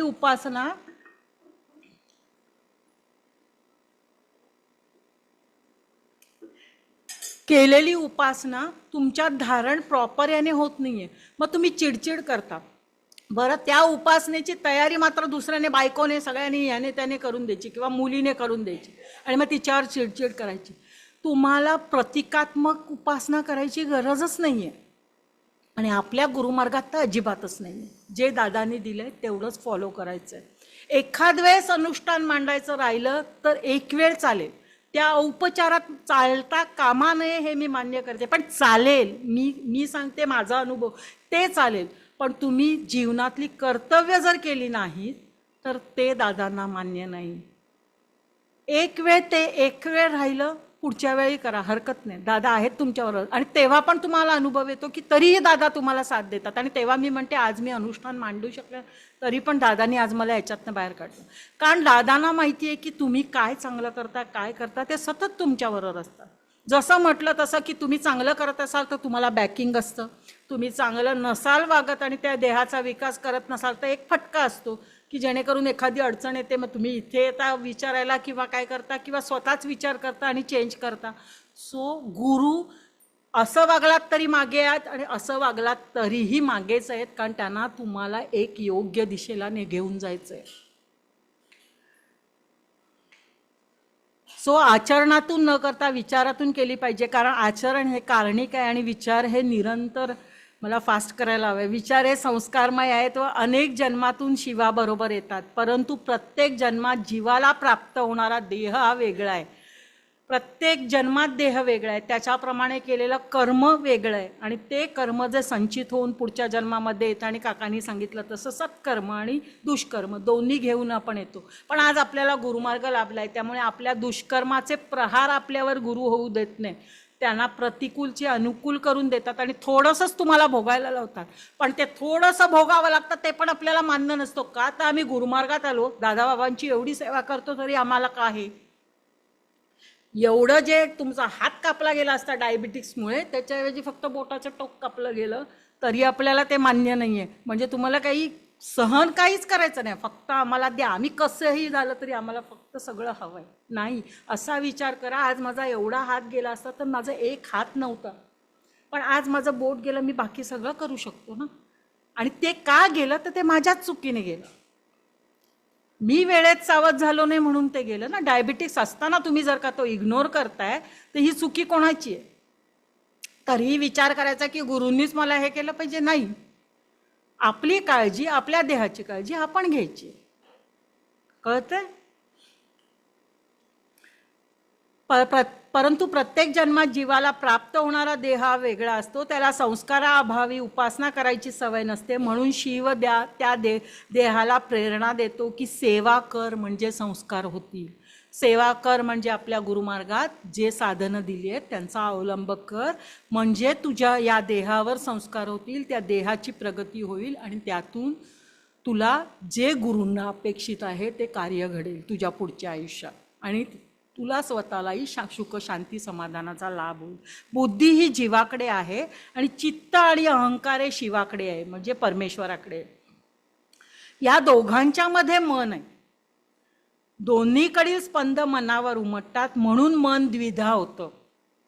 कारण बुद्धी ही आपल्याला विषयाकरवी ती जास्त प्रगत असते ना, ती नको ते विचार पण करायला आपल्याला शिकवत असते. वेळेस चित्त आणि अहंकार म्हणजे अहम आकार जो आहे, जो परमेश्वराकडनं आलेला आहे, तो आपल्याला परमार्थाकडे घेऊन जायला शिकवत असतो.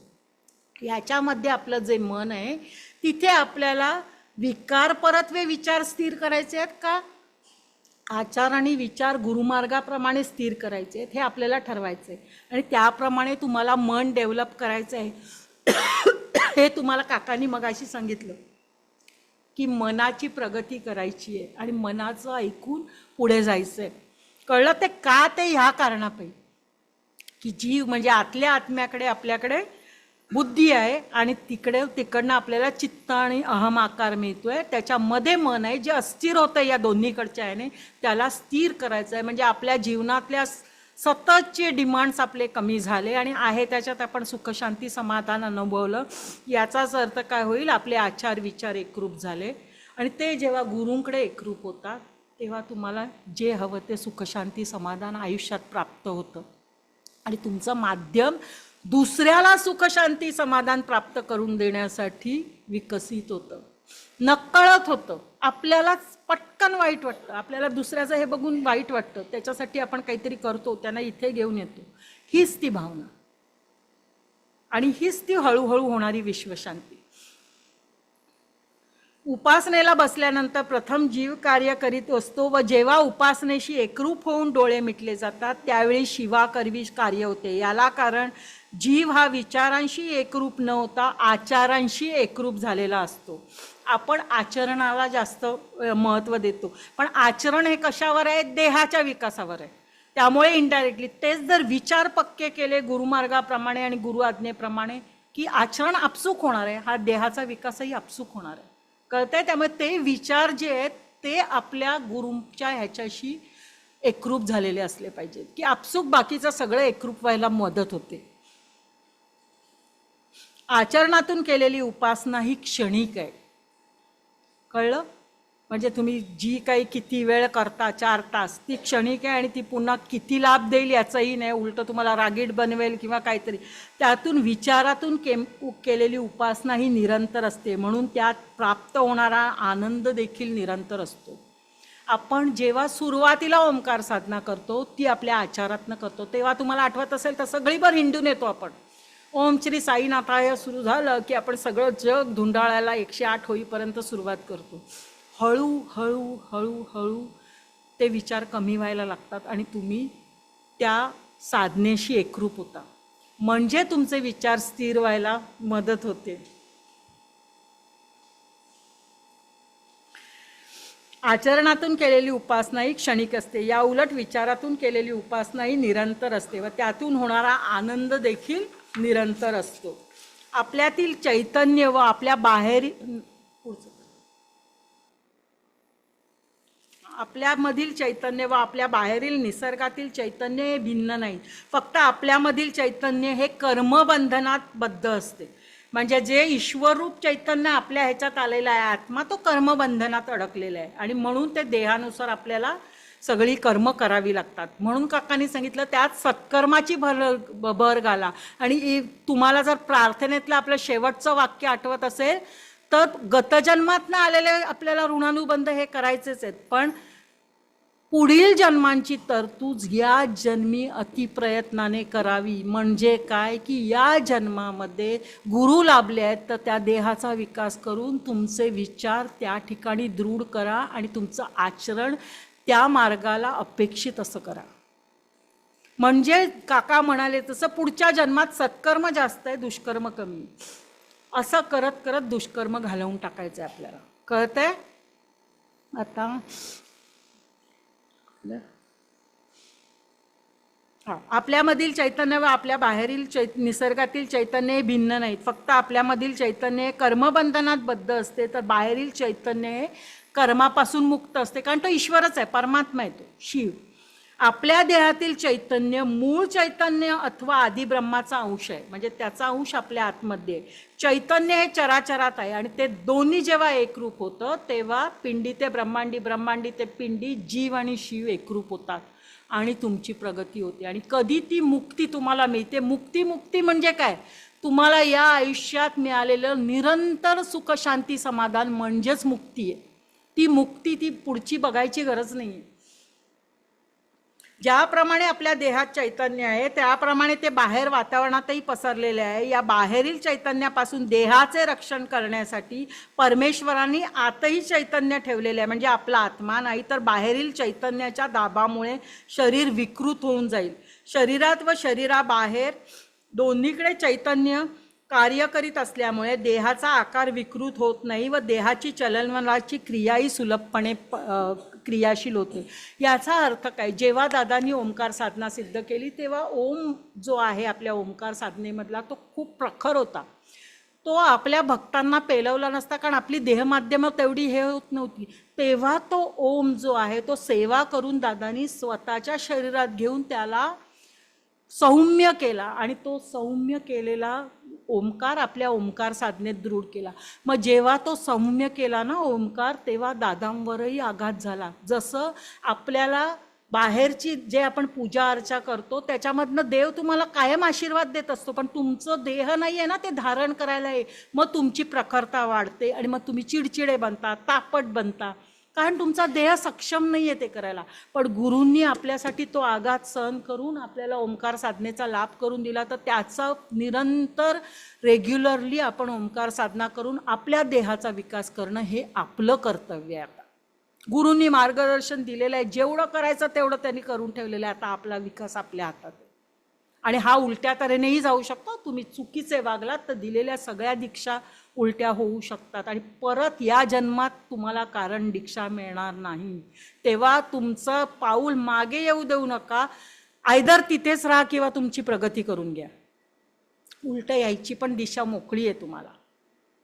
पण गुरु तुम्हाला जपतील, पण तुम्हाला परत म्हणून ते मिळणार नाही जे तुम्हाला आज प्राप्त करून दिलंय. कळतंय? त्यामुळे आणि हे आपल्या हातात आहे. आपण चुकलो तर आपणच त्याला रिस्पॉन्सिबल आहोत.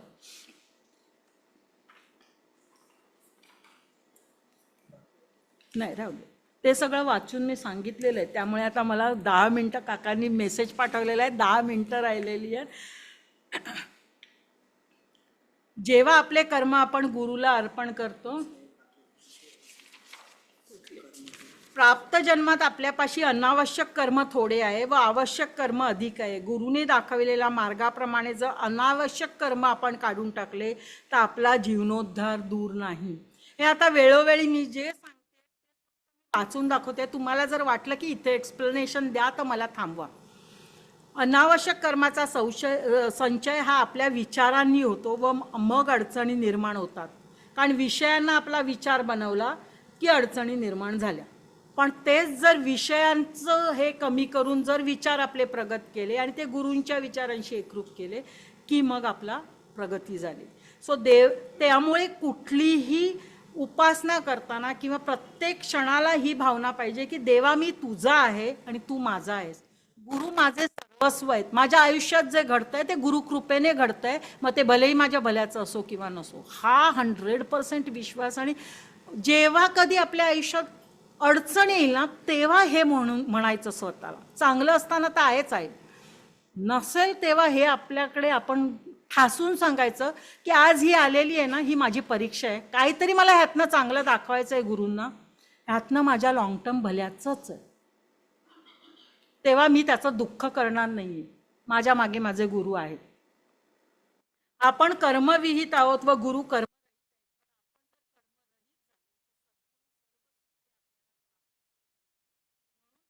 केल्यावर कर्मफलाची अपेक्षा न ठेवता सद्गुरु फलाची किंवा गुरुकृपाशीर्वादाची इच्छा केल्यास निरंतर अशी सुखशांती प्राप्त होईल. आय थिंक मला ह्याचं एक्सप्लेनेशन द्यायची गरज नाही, कारण ऑलरेडी मी एक्सप्लेन केलेलं आहे. त्यातून कोणाला वाटतंय का की एक्सप्लेन करायला हवं आहे? पुढची कुठली आहे? जेव्हा आपले कर्म आपण गुरुला अर्पण करतो तेव्हा कर्मातील प्रतिकूलता गुरु काढून घेतात व कर्म अनुकूल करून आपल्याला फल देतात व न मागता सुखशांती समाधानाची प्राप्ती होते. कर्मपरत्वे प्राप्त झालेले सुख हे मर्यादित असते, परंतु गुरुपरत्वे प्राप्त झालेले सुख हे अमर्यादित असते. पण हे कधी होणार? जेव्हा आपले विचार गुरुचरणी लीन होणार किंवा त्यांच्याशी एकरूप होणार. आपले विचार हे विषयांनी युक्त नसणार, तेव्हाच ही प्रचिती येणार तुम्हाला. यामुळे आपण जर गुरुमार्ग अवलंबिला तर निश्चित सुखप्राप्ती होईल, ज्यामध्ये शांती व समाधान असेल. परमपूज्य श्री साईनाथ महाराजांनी आपल्या भक्तांना सबुरी शिकवली. सबुरी म्हणजे थांब. प्रथम पूर्वजन्मातून गतजन्मातून आलेली अपूर्ण कर्मे पूर्णावस्थेला ने. हेच काकांनी सांगितलं की आलेली गतजन्मातली कर्म आधी हे करायची आहेत, अजून बांधून ठेवायची नाही आहेत. म्हणून पुढील जन्मांची तरतूद करायची असतील तर आत्ताच्या जन्मात जी आलेली आहेत त्यांना एक्सेप्ट कर आणि अधिक गुंतत जाऊ नको. पूर्णावस्थेला ने. अधिक नवीन कर्मांची भर या जन्मात घालू नकोस, कारण नवीन कर्म चलित व्हायला वेळ लागणार आहे. वेळाच पूर्ण कर्माचा लाभ घे, ते लवकर उदित होणार आहे. कारण ते तुम्ही घेऊन आलात आणि ते या जन्मात उदित करायला आलात आणि गुरु तुमच्याबरोबर आहेत, त्यामुळे ते उदित होणार आहे. म्हणून ज्यावेळी एखादी गोष्ट आपल्याला करावीशी वाटते त्यावेळी ती करू नये, कारण ती विषय वासना आहे. तुम्हाला एखादी हे तर पूर्वजन्मात काहीतरी खायचं राहून घ्या, काहीतरी आपल्याला किंवा कसली तरी इच्छा होते. आज मला वडा खायची इच्छा होते, तर वडा खायचा आहे मला, पण मग तो दिवस निश्चित करा की शुक्रवारी मी खाईन. आज मला इच्छा झाली आहे ना, आज मी वडा खाणार नाही, कारण ह्याच्यामधनंच तुमच्या गतजन्मातलं जे कर्म आहे ना ते पूर्णावस्थेला जाऊन त्याचं विमोचन होत असतं. तेच जर तुम्ही खाल्लं तर तुम्ही पुन्हा नवीन कर्माचा संचय केला, गतजन्मातलं अजून अपूर्णच राहिले आणि त्याच्यामध्ये अजून ॲड केलं. त्यामुळे जेव्हा आपल्याला म्हणजे गुरुमार्ग म्हणजे काय, तर आपल्याला जेव्हा इच्छा होते तेव्हा त्याच्यासारखं न वागणं, आणि जेव्हा आपल्याला इच्छा होत नाहीये तेव्हा ते करणं. कळतंय? म्हणजे जे नाही वाटतंय ते करायचं आहे, कारण ते तुमच्या भल्याचं आहे, आणि जे वाटतंय, जी वासना आहे ती काढून टाकायची. कळतंय? त्या म्हणून ज्यावेळी एखादी गोष्ट आपल्याला करावीशी वाटते त्यावेळी ती करू नये, व ज्यावेळी एखादी गोष्ट करू नये असे वाटते त्यावेळी ती मुद्दाम करावी. त्यामुळे आपले जे पूर्व कर्म असते ते पूर्णावस्थेला जाते व नवीन कर्म संचित होत नाही. विचार हे शिवाकडून जीवाकडे प्रवाहित होत असतात व ते आचारातून प्रगट होत असतात. पूर्वजन्मानुसार जे काही चांगले अथवा वाईट कर्म असते ते शिवाद्वारे या प्राप्त जन्मी उदित होते. आपल्याला शिव म्हणजे काय, गुरु आपले, व आपल्याला ते कर्म पुनश्च करण्याची प्रेरणा मिळते. आज एखादी गोष्ट वाईट घडली तर ती कदाचित पूर्वकर्मातील ऋणाचं विमोचन असेल, पण ती गोष्ट घडल्यानंतर आपण तर त्याचाच विचार करत राहिलो. माझ्या आयुष्यात गुरु येऊन पण असं का घडलं, माझं असं का झालं, गुरुंनी हे काय केलं, मला यावेळी बाहेर नाही काढलं. तुम्ही ती घडून गोष्ट गेली तरी मी गुरुमार्गात असताना असं माझ्याशी का घडलं असा जेव्हा प्रतिकूल विचार करता तेव्हा तर ते कर्म प्रतिकूल कर्म म्हणून या जन्मात पुन्हा संचित होतं, जे घेऊन तुम्ही पुढच्या जन्मात परत येणार आहात. नाही, जे माझ्या आयुष्यात आता घडलं ते मला काहीतरी होतं आणि त्याचं विमोचन झालेलं आहे. माझ्या गुरूंनी त्याला मदत केलेली आहे आणि ते माझ्या भल्यासाठी आहे. नवीन कर्म बांधलं गेलं नाही, होतं तर कर्म पूर्णावस्थेला गेलं आणि तुम्हाला गुरूंनी त्याच्यामधनं सुखशांती समाधानाची प्राप्ती करून दिली. कळतंय तुम्हाला? सद्गुरू हे भक्ताच्या पूर्वाचरणाचा विचार न करता त्याच्यावर कृपा करीत असतात. कारण दादांनी कोणालाच बघितलेलं नाही हा कसा आहे, हा चांगला आहे, वाईट आहे, काही नाही, कुठल्या धर्माचं आहे काही नाही, फक्त सगळ्यांना भरभरून दिले. म्हणून कोणत्याही गोष्टीचा विचार न करता आयुष्यात घडणारी प्रत्येक गोष्ट ही चांगल्यासाठीच आहे असे समजून आपली सर्व कर्मे ईश्वरार्पण करून सद्गुरूंवर पूर्ण निष्ठा ठेवल्यास त्या कर्मातून मुक्ती ही आपोआप प्राप्त होते. आणि ती अनुभवायला कशी येते तर तुम्हाला ते जाणवतं, शांत वाटतं. जेव्हा तुम्ही गुरूंवर विसंबून राहता, तुम्हाला वाटतं की नाही की आपल्याकडे कोणीतरी आहे, आपल्या जीवनात काही झालं तरी कोणीतरी आपल्या पाठीमागे, तेच शांती आणि समाधान आहे. आता भुक्ती व मुक्ती, भुक्ती व मुक्ती या मानवी जीवनातील दोन महत्त्वाच्या अवस्था आहेत. भुक्ती प्राप्त झाल्याशिवाय मुक्ती प्राप्त होत नाही व मुक्ती प्राप्त झाल्यावर ती जाणण्यासाठी पुन्हा भुक्तीची आवश्यकता असते. मुक्त अवस्थेप्रत जाणे हा मनुष्याचा सहज धर्म आहे. भुक्ती म्हणजे काय? आपली पहिली भुक्ती म्हणजे काय? आपली विषय वासना. आपल्याला वाटलं ओके, एखादी गोष्ट, आता गाडीचंच घ्या, गाडी मिळाली मला, तुम्हाला गाडी मिळाली, त्यातनं तुम्हाला आनंद झाला, ती मुक्ती आहे, पण ती क्षणिक आहे. तिची जोपासना कधी होणार आहे? जेव्हा पुढची भुक्ती म्हणजे मिळालेल्या गाडीत जेव्हा तुम्ही आनंद मानून दुसऱ्या कोणाशी कंपॅरिझन न करता, मला दादांनी गाडी दिली, मला या जन्मात गाडी मिळाली, चालवायला मिळाली, जी काय आहे ती, सँट्रो तर सँट्रो, त्याच्यात आनंद मानाल, तेव्हा ही जी दुसरी भुक्ती आहे ती तुमचं जतन करून शांती आणि समाधान दे. कळलं? पण जर तिच्या कंपॅरिझन किंवा स्पर्धेमध्ये जाऊन दुसऱ्याशी तुलना केली तर तो क्षणिक आनंद मिळाला, ती क्षणिक मुक्ती मिळाली, पण ती जोपासली गेली नाही, कारण तुमची पुढची भुक्ती पण विषयाधीनच आहे. कळतंय? दोन भुक्तींमध्ये फरक आहे, कारण दुसरी ही शिवाकडनं आलेली आहे. तर त्याच्यामध्ये तुमचे विचारांचे दोष घालू नका. निरंतर सुखशांती समाधानाचा अनुभव घ्या जे प्राप्त झालाय त्याच्यामध्ये. कोणत्याही गोष्टीची तृप्ती म्हणजे भुक्ती झाली की त्यातला आनंद म्हणजे मुक्ती आपण अनुभवतो, म्हणजेच भुक्तीशिवाय मुक्ती नाही. कारण मुक्ती किंवा तो आनंद अनुभवायला तो विषय असावा लागतो, पण नंतर त्या विषयाचं दुसऱ्या विषयात रूपांतर न करता मिळालेला आनंद जतन केला की त्या भुक्तीचं पण जतन झालं आणि तुम्हाला सुखशांती समाधान लाभलं. भुक्ती प्राप्त झाल्यावरती जाणण्यासाठी परमेश्वर लागतो व भुक्तीतून मुक्ती अवस्थेप्रत गेल्यावरही ती जाणून घेण्यासाठी परमेश्वराच्या अस्तित्वाची गरज भासते. म्हणजेच भुक्ती व मुक्ती या दोन्ही अवस्था साध्य होण्यासाठी परमेश्वराचे अस्तित्व विचारात घ्यावे लागते. असे असता जर भुक्ती व मुक्तीची अपेक्षा न करता परमेश्वराच्याच कृपाशीर्वाद, चालेल ना अजून 10 मिनिटं कंटिन्यू केलं तर की थांबू? कारण माझी विचार वेळ होऊन 5 मिनिटं पुढे गेले. चालेल. कृपाशीर्वादाची इच्छा धरली तर भुक्ती व मुक्ती यांची गरजच भासणार नाही. भुक्ती व मुक्ती या दोन्ही जेव्हा हात जोडून सद्गुरूंसमोर उभ्या राहतात तेव्हा आपल्यातील चैतन्य हे मूळ चैतन्याशी म्हणजे परमात्म्याशी एकरूप होते आणि जीवाशिवाची भ्रांती गेली. आपली एक आरती माहिती आहे ना, अवधूत बेटला. भुक्तीची अपेक्षा धरली तर ईश्वर मिळत नाही व ईश्वर नसेल तर मुक्ती नाही. आलं? त्यापेक्षा ईश्वर मिळावा ही अपेक्षा धरली की ईश्वर मिळाला व मुक्तीही मिळाली. आता लास्ट आहे, ओके, लास्ट स्लाइड आहे आणि मग फक्त एक काकांना सांगितलं 5 मिनिट. अष्टभाव जागृत झालेला मनुष्य मुक्ती अनुभवतो, त्याचा अहंभाव नाहीसा होतो व सर्वांठाई फक्त परमेश्वराचेच रूप त्याला दिसू लागते. म्हणजेच त्याला दुजाभाव जाणवत नाही, कारण एकरूपता आली, विचारांमध्ये स्थिरता आला, आचार आणि विचार एकरूप झाले. अशी ही मुक्ती प्राप्त करण्याचे श्रेष्ठ साधन म्हणजे आरती होय. देहाची पंचज्ञानेंद्रिये ही तन्मात्रांशी संबंधित असतात व तन्मात्रे ही पूर्वजन्मातून आलेली असतात. या तन्मात्रांवर पूर्वजन्मातून जे संस्कार येतात त्याचे अनुमान आरतीत अनुभवण्यास येते. आणि आरती ही मी काय इथे हे घेतलाय हा पॅरा, तर आरती आपल्याला आपल्यामध्ये झालेली प्रगती जाणवते. आरती साधनेमधनं आपण किती आपल्या देहाचा विकास केलाय हे जाणवतं. काही जणांना आरती म्हणण्यापेक्षा ती ऐकण्यात आनंद मिळतो, म्हणजेच त्यांचे कर्णेंद्रियांचे शब्द तन्मात्र पूर्वीच्या जन्मी संस्कारामुळे अधिक प्रगत झालेले असते. दुसऱ्या कुणाला आरती म्हणण्यात गोडी वाटते, तर म्हणजे त्यांचे रस तन्मात्र प्रगत झालेले असते. काही जणांना आरती म्हणण्यापेक्षा ऐकण्यापेक्षा देवाच्या तस्वीरीकडे बघत पाहण्यातच अधिक आनंद मिळतो. याचा अर्थ त्याचं रूप तन्मात्र गतजन्मापासून विकसित होऊन आलेलं आहे आणि आपल्याला ते आपल्यातलं कुठलं प्रधान आहे तन्मात्र, कुठलं विकसित होऊन आलेलं आहे ते तन्मात्र घेऊन त्याची आपल्याला प्रगती करत न्यायची आहे. कळलं?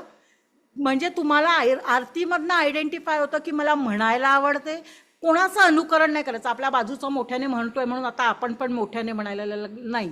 मला जर ती ऐकावीशी वाटते तर मी ऐकायचंच आहे. मला जर डोळे मिटून हे करावीशी वाटते तर, कारण तुमचं ते तन्मात्र पूर्वजन्मात प्रगत होऊन आलेलं आहे आणि मग तेच तन्मात्र घेऊन तुम्हाला पुढचा विकास करायचा आहे. लोकांचं अनुकरण करून आपण तो करतो म्हणून मी पण आरती मोठ्याने नाही. कळलं? म्हणून आरती साधना हे तुमचा देहाचा किती विकास झालाय हे आपल्या आपण असेसमेंट करण्याचं एक साधन आहे. पहिल्यांदा मी आलो तेव्हा काय होतो आणि आज मी काय आहे हे आरती साधनेमधनं झालेल्या प्रगतीमधनं समजतं की माझ्या देहामध्ये किती चेंज झालाय. कळते? म्हणून आरती साधना श्रेष्ठ आहे. देवाच्या पाहण्यातच अधिक आनंद मिळतो, कारण त्याचे रूप तन्मात्र अधिक असे एखादे प्रगत झालेले तन्मात्र घेऊन साधकाला आपली पुढील प्रगती करता येते.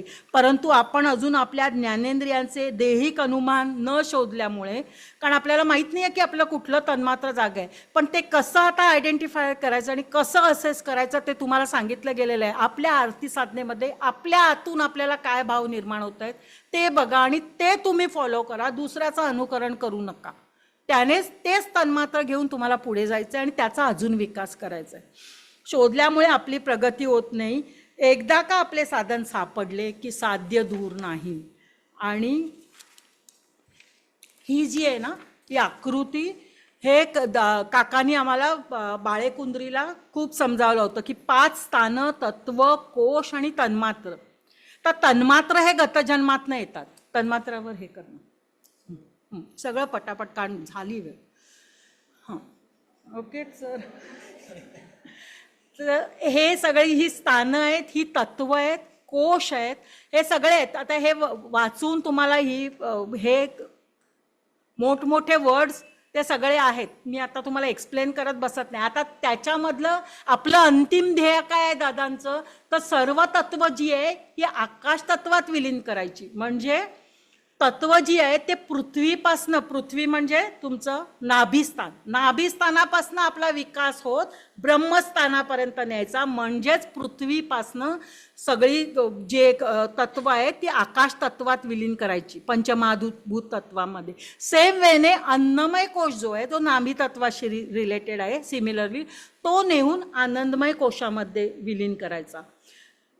आणि हे सगळं झालं की काया वाचा मन एकरूप होतं. पण एकरूप कधी होईल, जेव्हा तुमची सर्व तन्मात्र जी आहे, इथे मात्र उलट आहे. शब्द तन्मात्र सगळी स्पर्श, रूप आणि रस ही दृश्य तन्मात्र आहेत आणि गंध हा फक्त अनुभवाने येतो, अनुभवायला येतो. तर ही जी तन्मात्र आहेत ही शब्द तन्मात्रापासून गंध तन्मात्रामध्ये आणून विलीन करायची आहेत. हा फक्त विकास उलटा आहे. आणि हे मला आन्सर काही केल्या मिळत नव्हतं की हे असं का. काकांनी तेव्हा एक्सप्लेन केलं, कळलं की हां हे ह्याच्यात आणून. पण जेव्हा मी ही मुलाखत घ्यायला सुरुवात केली आणि मला जे अनुभवायला आलं ते हे, आणि जे मी तन्मात्र हे आरती साधनेमधनं आपल्याला समजतं जे म्हटलं, तर सुरुवातीला आपण जेव्हा येतो, मी जेव्हा आरतीला यायची मोठमोठ्याने आरती म्हणायची सवय होती. मग त्यांनी सांगितलं की सेवकांच्या आवाजाच्या खालच्या पातळीवर आरती म्हणायला सुरुवात केलं. मग ते आरती कमी म्हणायला सुरुवात केली. मग हळूहळू जाणवायला लागलं की आरती आता म्हणावीशी वाटत नाही आहे, फक्त ऐकावीशी वाटते. मग हळूहळू डोळे मिटायला लागले कधी कधी. मग कधी कधी फक्त दादाबाबांच्या तस्वीरीकडे बघत राहायचं, बाकी काही म्हणायचं पण नसतं, लक्ष पण नसतो, आरतीचे वर्ड्स पण कदाचित कानात जात नसतं. त्यामुळे अशी हळूहळू हळूहळू प्रगती होत गेली.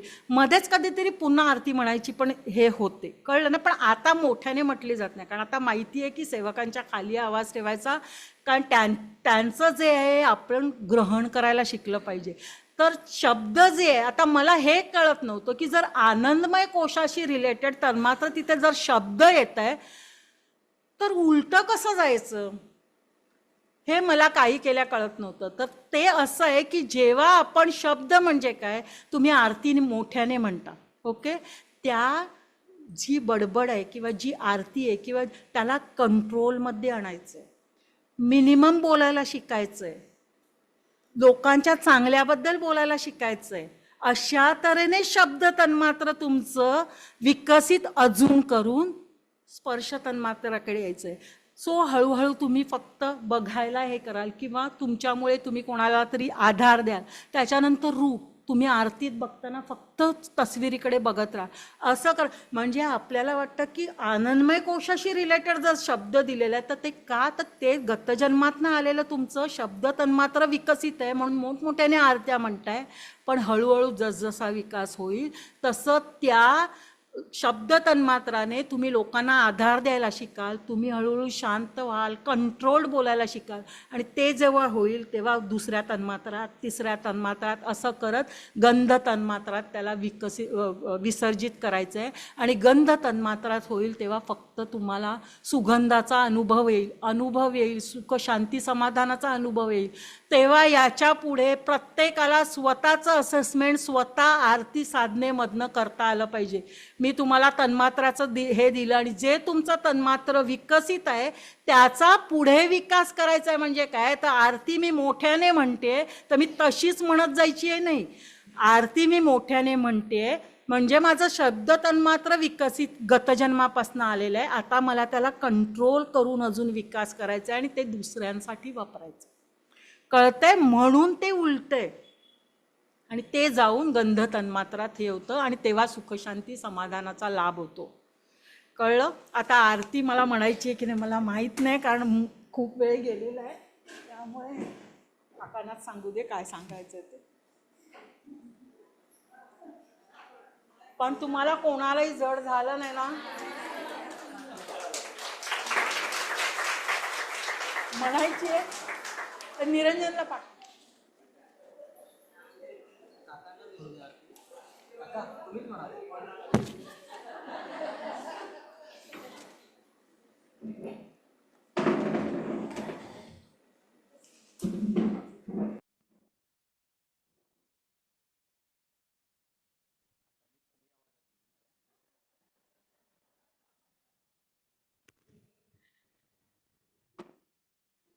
आणि या आरतीचं पण असं झालं की मुक्तीनं मागे आम्ही आधी सिलेक्ट केली होती. पण समाव मला मी थ्रू आउट मुलाखत साधना करताना या आरतीमधनं जे आपल्या गुरूंना अपेक्षित आहे ते बाहेर येतं असं वाटलं मला सतत. हीच मग मी काकांना विचारलं, काका मला असं वाटतंय, तर म्हणाले नाही घाल ती, आपण ती म्हणूया. त्यामुळे काकांचे आभार.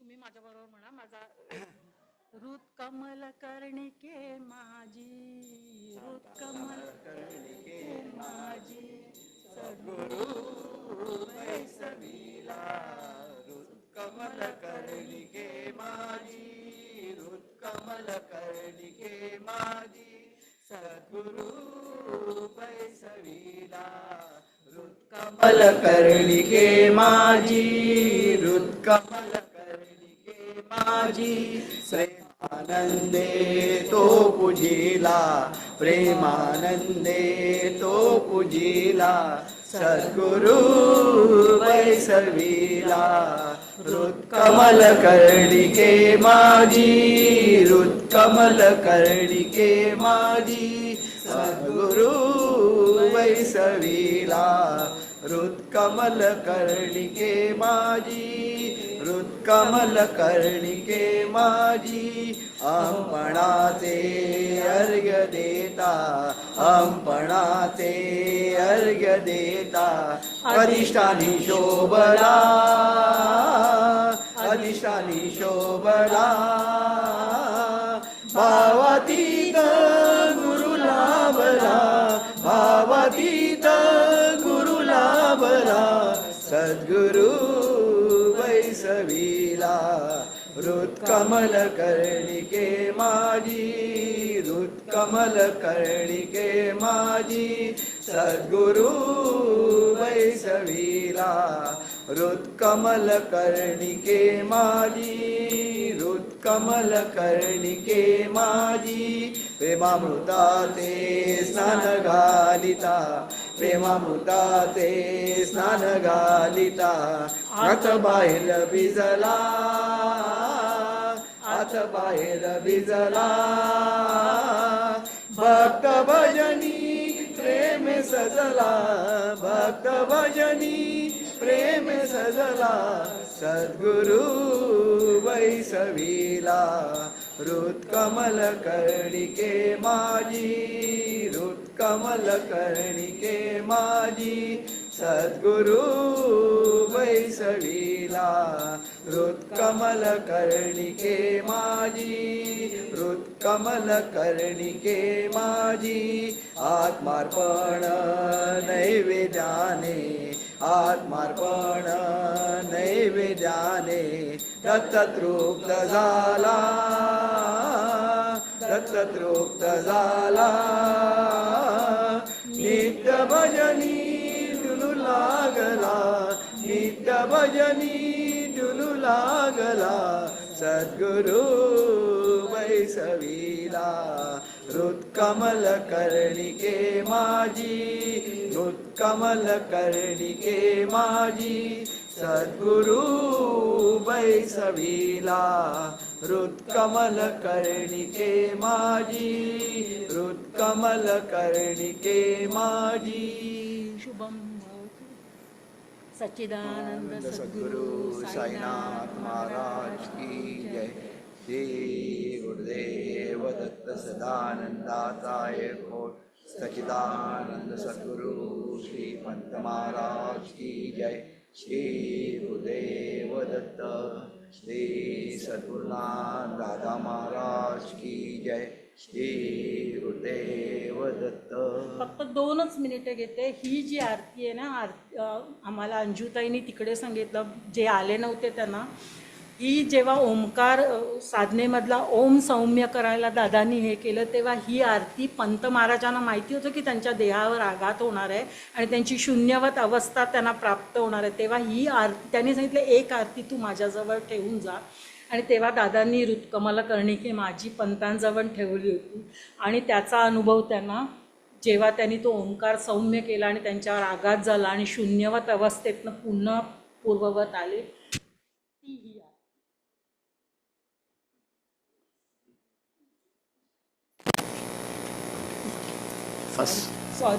सॉरी काय, मला भूक लागली.